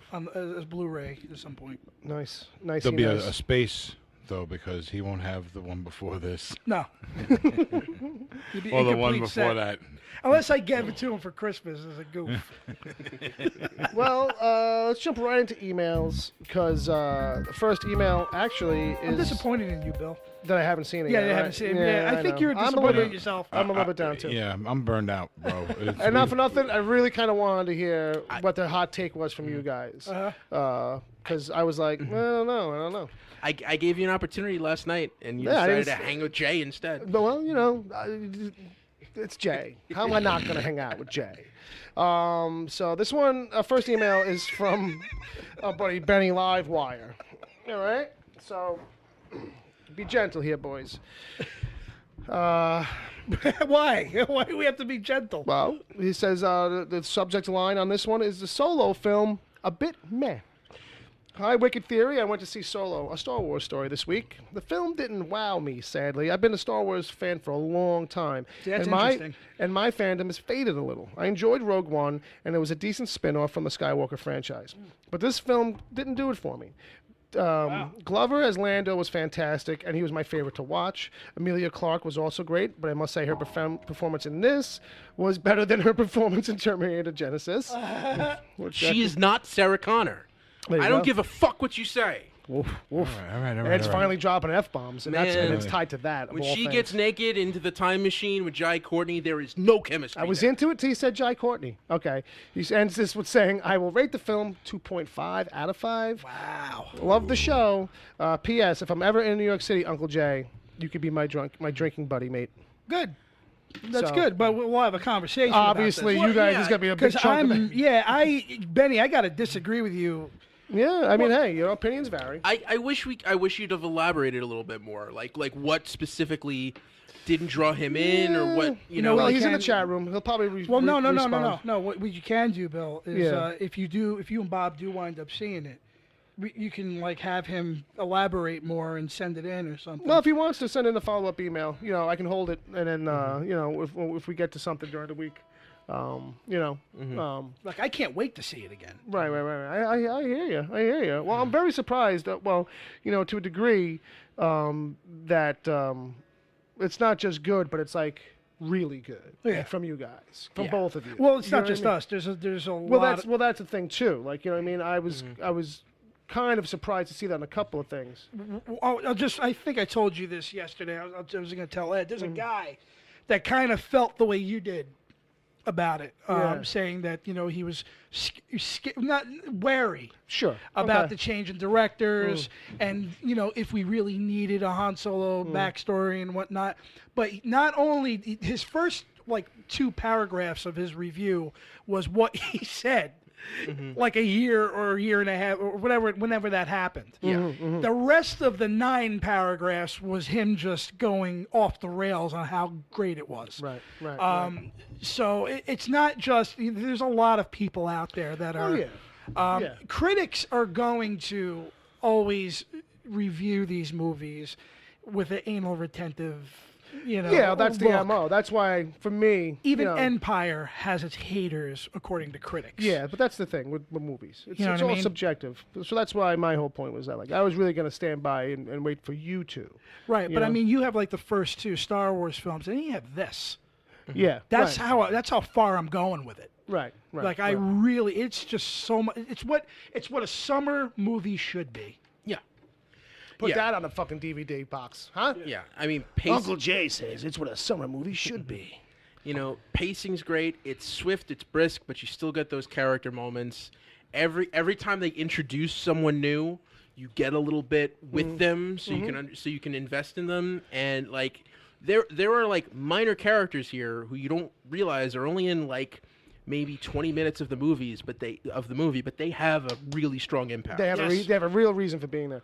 Yeah. So Benny's following up because we asked him maybe to elaborate a little bit because the movie is so rushed. I'll be surprised if there's any extras on the DVD. Oh no, because there's a whole other movie. We need to see the Lord and Miller cut of this. Because I wonder. Well, that's the thing. I wonder how much of that stuff. There isn't much, from what I understand. Of anything, will they even bother sharing? Because it's we kind of want to forget about that. Yeah. You know what I mean? Yeah. Which I wouldn't be surprised if it's any extra stuff is not going to be from that pocket of time, unless it's pre-viz stuff or early on from production. From what I understand, this is very much Ron Howard. Yeah. And we'll see the Harvey Keitel scenes from Apocalypse Now, where he was playing Marlowe and Eyes Wide Shut. Yeah. And he was in Eyes Wide Shut. Yeah, he's the Sidney Pollack role. Really? Yeah. I didn't know that. That changes that movie. All right, so next email is from Chad Rose. Oh my God, that completely changes that movie. Well, don't dwell on it too long. Really, really quick. Harvey Keitel said, "Fuck this shit." After you rat fuck. I hate that movie so much. It doesn't seem like it. Everyone doesn't kind of seem Bad like Lieutenant. Yeah. It is horrible. All right, so it is. Well, let's not talk about and it. And angry and mean. And people like Jay make me watch it and tell me it's awesome. I don't think it. Listen, I like it. It's not awesome, but I like it for what it is. But it's undeniable that it's fucked up. Because that's happening down the block from my house. Well, I like the realism. Yeah, it's something that everyone should see, and from a craft perspective. Oh, sure. But it is a miserable movie. right. I got you. All right, so Chad Rose is writing in, and this is also, too, topical. Sounds like the Solo movie is great, and I can't wait to watch it. How many Star Wars movies... Well, hold on. This thing falls apart. Let's stop that fight. Well, no. Well, I don't know. The question falls apart because of grammatics. How many Star We Are movies before you get Star Wars Burnout? So how deep can we go before Burnout starts to hit in?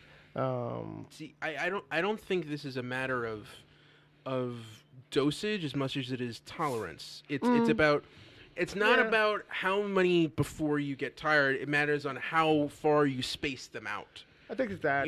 So if we can get one every 9 months, I'm good with that. Yeah. You know what the thing is too is they're doing it right because all right, they're gonna complete the saga.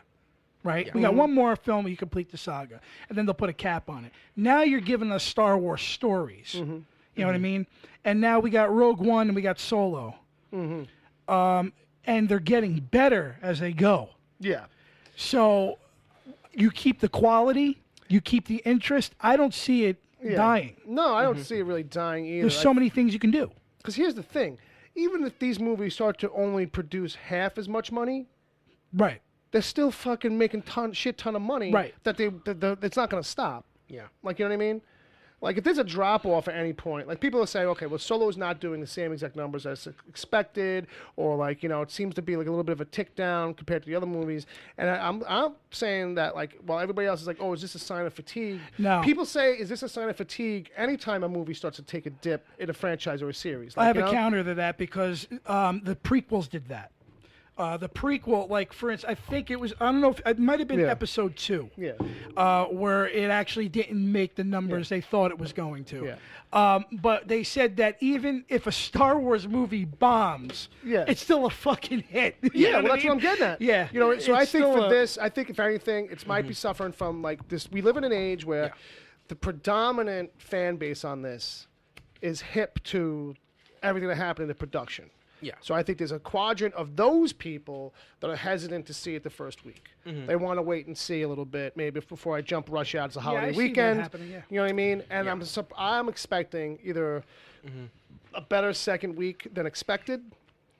Yeah. You know what I mean? And to hold a little bit because of that. I think word of mouth will help this a tremendous amount. There's also a vacation weekend. Well, that's what too. I mean. It's a holiday weekend, and that's normally pretty good for some of these movies. But at the same time, something like this, you know, I could see it. You know what I mean? Being a thing where it's like, well, you know. Well, it's mostly positive, and I do think that if people were skeptical about it, they may, like you just said, they'll probably wait until next weekend. Yeah. And Benny's got a good point. He's like, Solo didn't break 50 million on the opening. It's struggling a bit, quote unquote. But however, after Memorial Weekend, then we should really see. Yeah. Like, then you gauge how it's really doing. They're saying this is going to be a disappointing $110 million weekend. Yeah, real downer, real upset. Which is what I'm saying. Yeah, you know what I mean? Like you people are jaded as fuck. Does anybody know how much a gallon of milk costs in this town? Listen, because episode 2. Yeah. I think the box office take was like 302 million. Yeah. That was just a bomb of 302 million. You know what I mean? It's like it cracked the planet in half. What do you people want? You know? Well, they want every movie to hit like Infinity War. Yeah, that's all. No, you know? it's just funny how a 300. Yeah.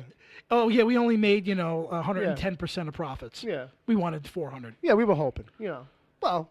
Good for you. Yeah, that's why I don't think Star Wars films will bomb. No, I don't. You know what I mean? I think it's going to be going on for a long time. Don't get me wrong. I think, like when you talk about burnout, I think those are the people that are going to feel it because there will be. It's anything. Or people who are already on the fringe from Jump Street. Like people who talk about burnout with superhero movies, or people who probably really weren't too big on superhero stuff anyway. So like the way you're getting and keeping any of them is like these genre changes, these genre shifts that we talk about. You know what I mean? But overall, like something that feels real comic booky, like eventually, like that's like what they point to. That's superhero stuff. Listen, and they will phase out. But the thing is that now it's so permeated into our pop culture stuff. Like these are the modern westerns. Westerns, you couldn't get away from westerns. Westerns took a long time to fucking burn out. Yeah. Right. Like other things had to come in. Like and become main popular culture in order to phase them out. First off, a couple misconceptions about westerns. I'll tell you right now. Well, westerns were also. Well, go ahead. Yeah, it was the dominant genre. Yes, it was the dominant genre, and it died out. But it was dominant for about 60 years. Yes. And the real reason that they stopped was because it finally got up to a point where it was more expensive to make a Western than a regular movie. And that wasn't the case for a long time. No, for a long time, it was cheaper to do that because everything was geared towards Western. Everything was done out in Los Angeles where everything could just look like a fucking Western if you wanted to. It was kind of cheap. We had a backlot. We just had to pay for the horses. Basically. And someone to clean up the fucking shit behind them. And that was it. Yeah. Like, you know, so, yeah, don't get me wrong. And so, like, you become enamored with whatever is thrown at you at a certain age. It's like, oh, this is the shit. That's because that's all you know. You know what I mean? And when you're a kid, everything's amazing because it's all new to you. Yeah. So if you live in a world where all we have is Westerns to throw you on all of the 2 channels and all of the 3 movie studios. Like, you know what I mean? Like, yeah, you're gonna be like, Westerns are the shit. Like, you know what I mean? That's what John Wayne had a career for 40 years. You know what I mean? And without that, we wouldn't have gotten Bedtime for Bonzo. What was the movie John Wayne did with Ron Howard? Was it The Shootist? Yeah. Shootist. His last film. Yeah. If you're present day here, and you gave us a Star Wars movie that can sit on the shelf with the originals, we're not going to see it go away anytime soon.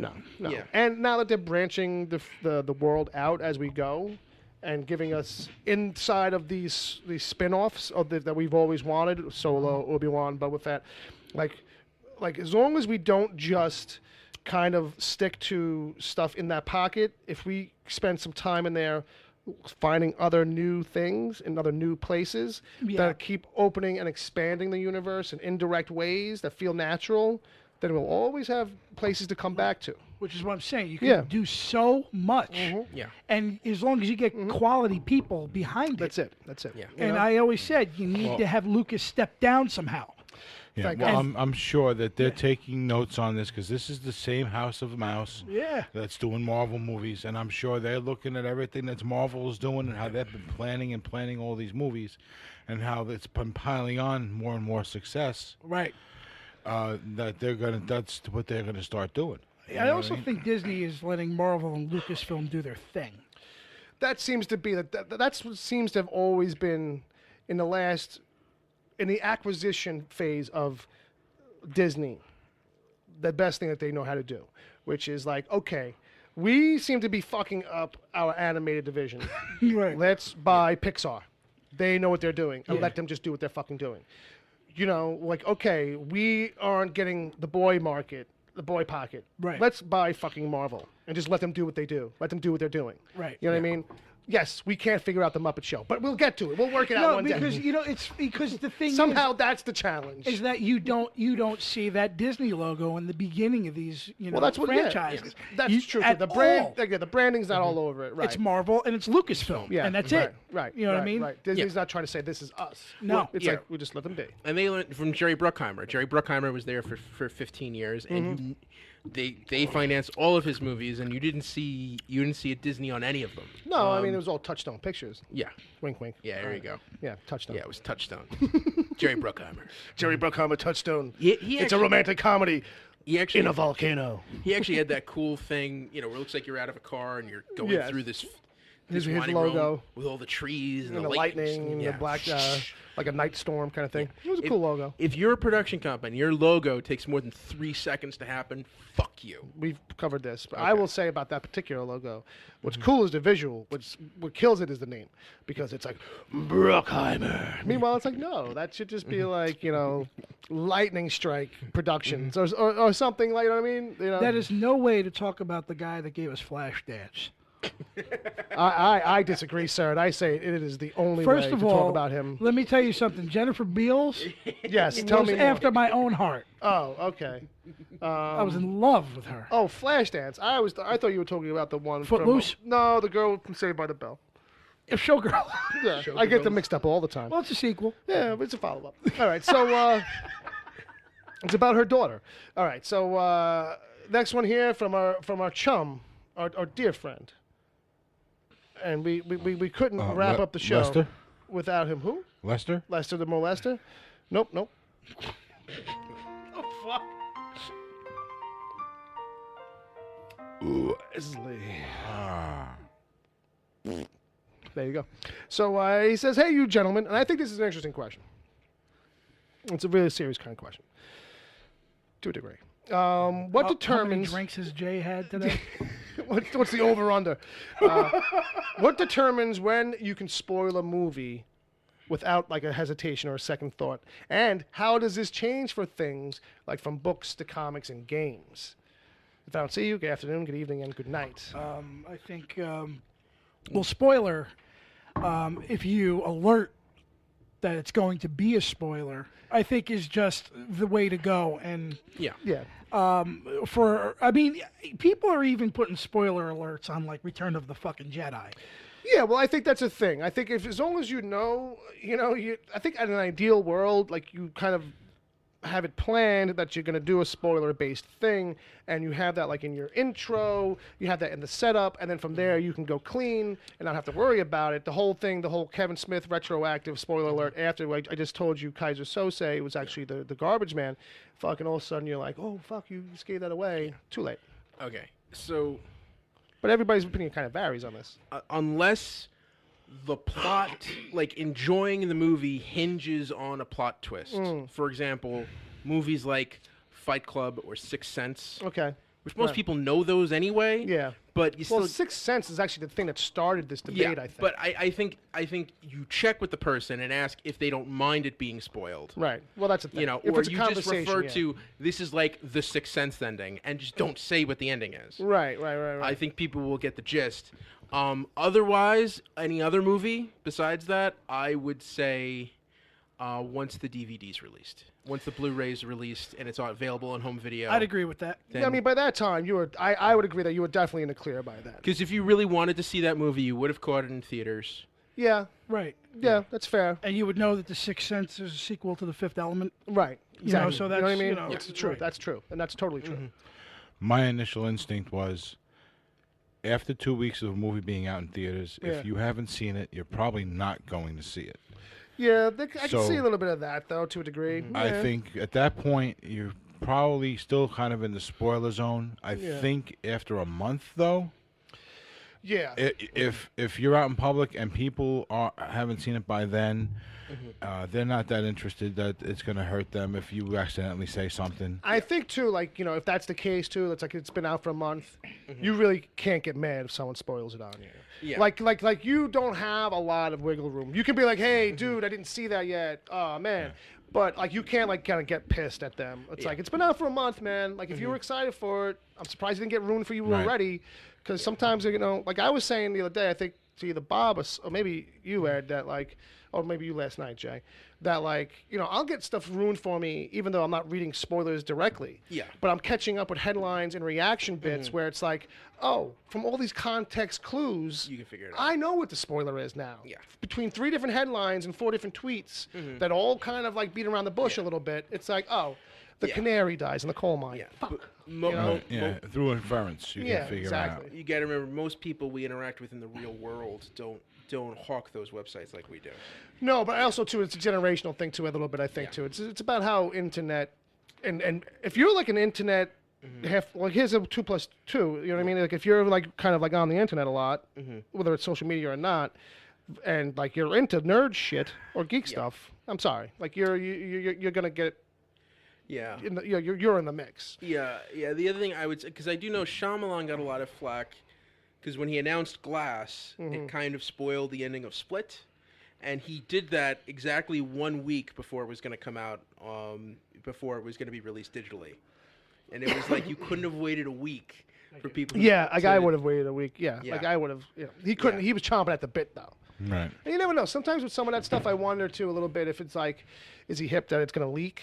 Like, you know what I mean? Maybe. And like, you know, oh, okay. Like there were like 8 people in the room. Like when I made this deal, and I don't know who the fuck those other people were. So maybe can I tweet about this tonight when I go home? Is everybody cool with that? As opposed to like letting some jerk, you know, script reader mention it to, you know, somebody in the cafeteria, and then before you know it, it's like everybody knows, and now I have to, like, you know, it's been ruined. Oh, it's Sam Jackson. It's everything. He Oh, knows yeah. everything. No. He should just pretend like he was just making it up. But yeah, I don't know. And how does that change for different things like books, comics, and games? I don't know that it really does, but I think for certain things, I think people kind of have to go back to the way it used to be a little bit, where it's like tiptoe around it. Because here's the thing: like if you're talking about something and recommending it, like if you're jazzed for it and that's why you're talking about it, you should be protecting that spoiler. Because chances are that spoiler is one of the main things that makes that worth, is why you're sharing it, or why you're recommending it, or why you're telling somebody. So like a lot of times, like even if it's an old thing, like it's like sometimes my inkling is to be like I don't want to give you too much about this thing, even in the setup, because sometimes the setup kind of tells you what's kind of going to happen. If I tell you what the setup is and I tell you a twist, sometimes that's all people need to make the connection.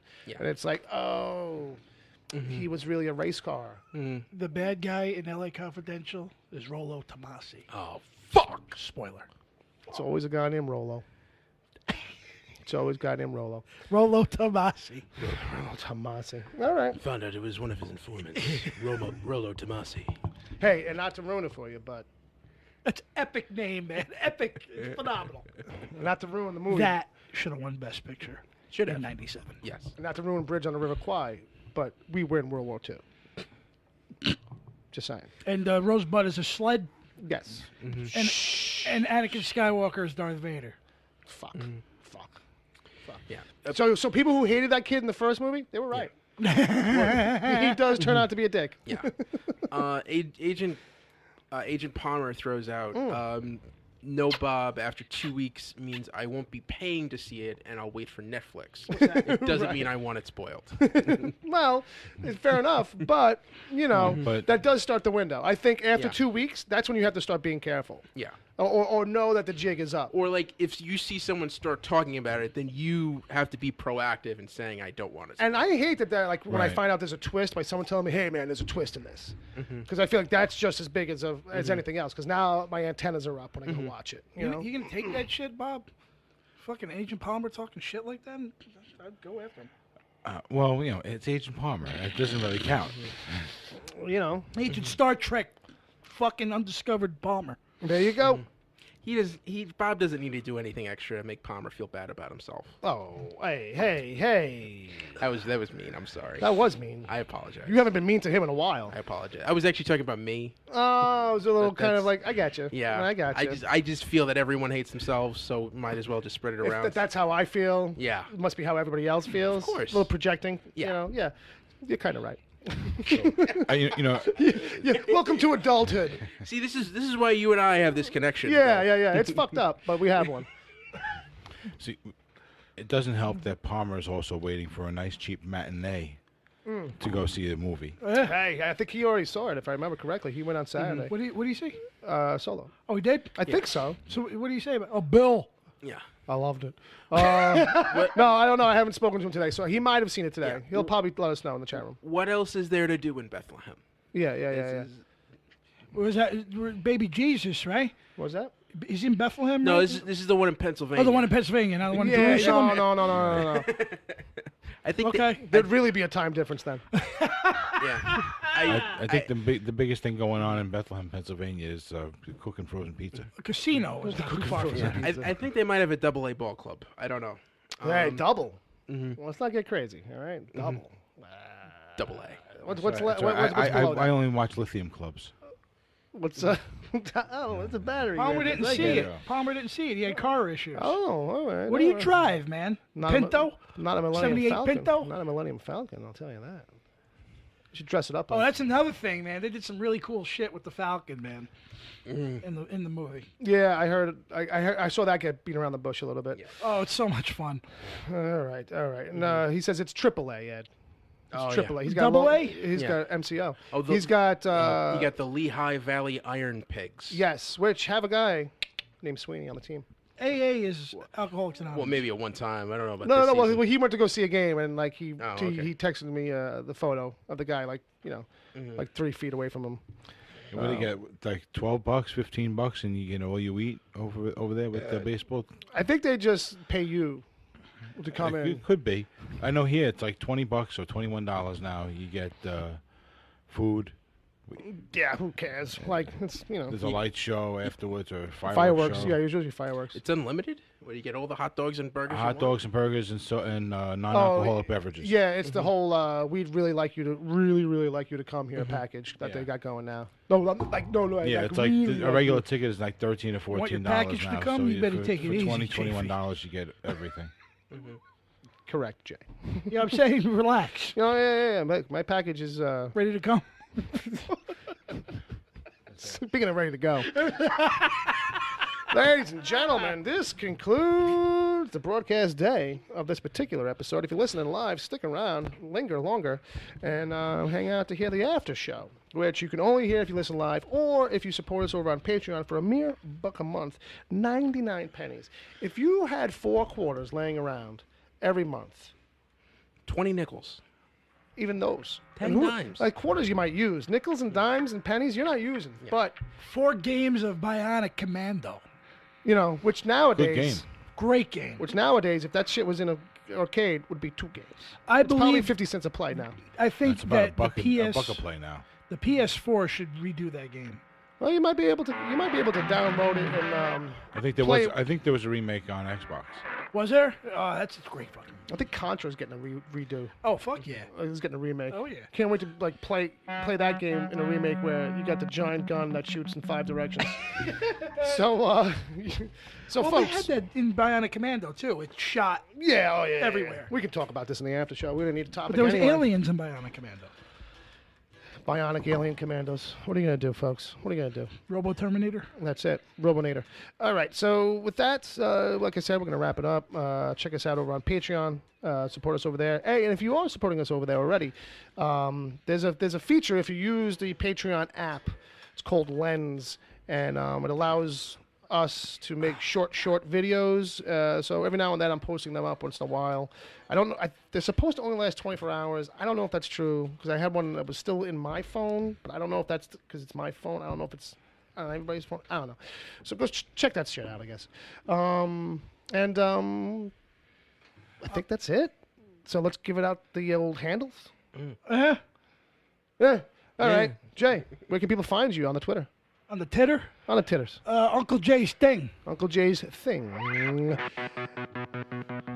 What about you, Ed? I'm at Edward O'Hare, TBD. That's pretty cool. I like that. Brother Bob? At Bob WTPC. And that leaves me over at Wicked Theory. The show can be found on iTunes, Google, Apple Podcasts, all that stuff, Stitchers, and wherever good podcasts are given away for free. Well, that's it for now. I think we're good. Long live Jonesy. Long live Jonesy the cat. Brother Bob, take us out of here.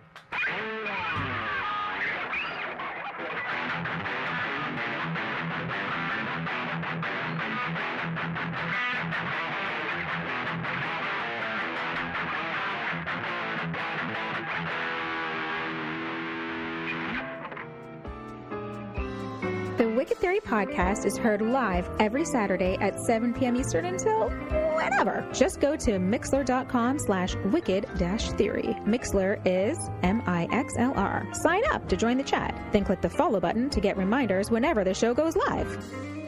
You can find the show on iTunes, Stitcher, Google Play Music, wherever good podcasts are given away for free, and at wickedtheory.com. You can support the show at patreon.com/wickedtheory. There you can get the after show if you miss it live.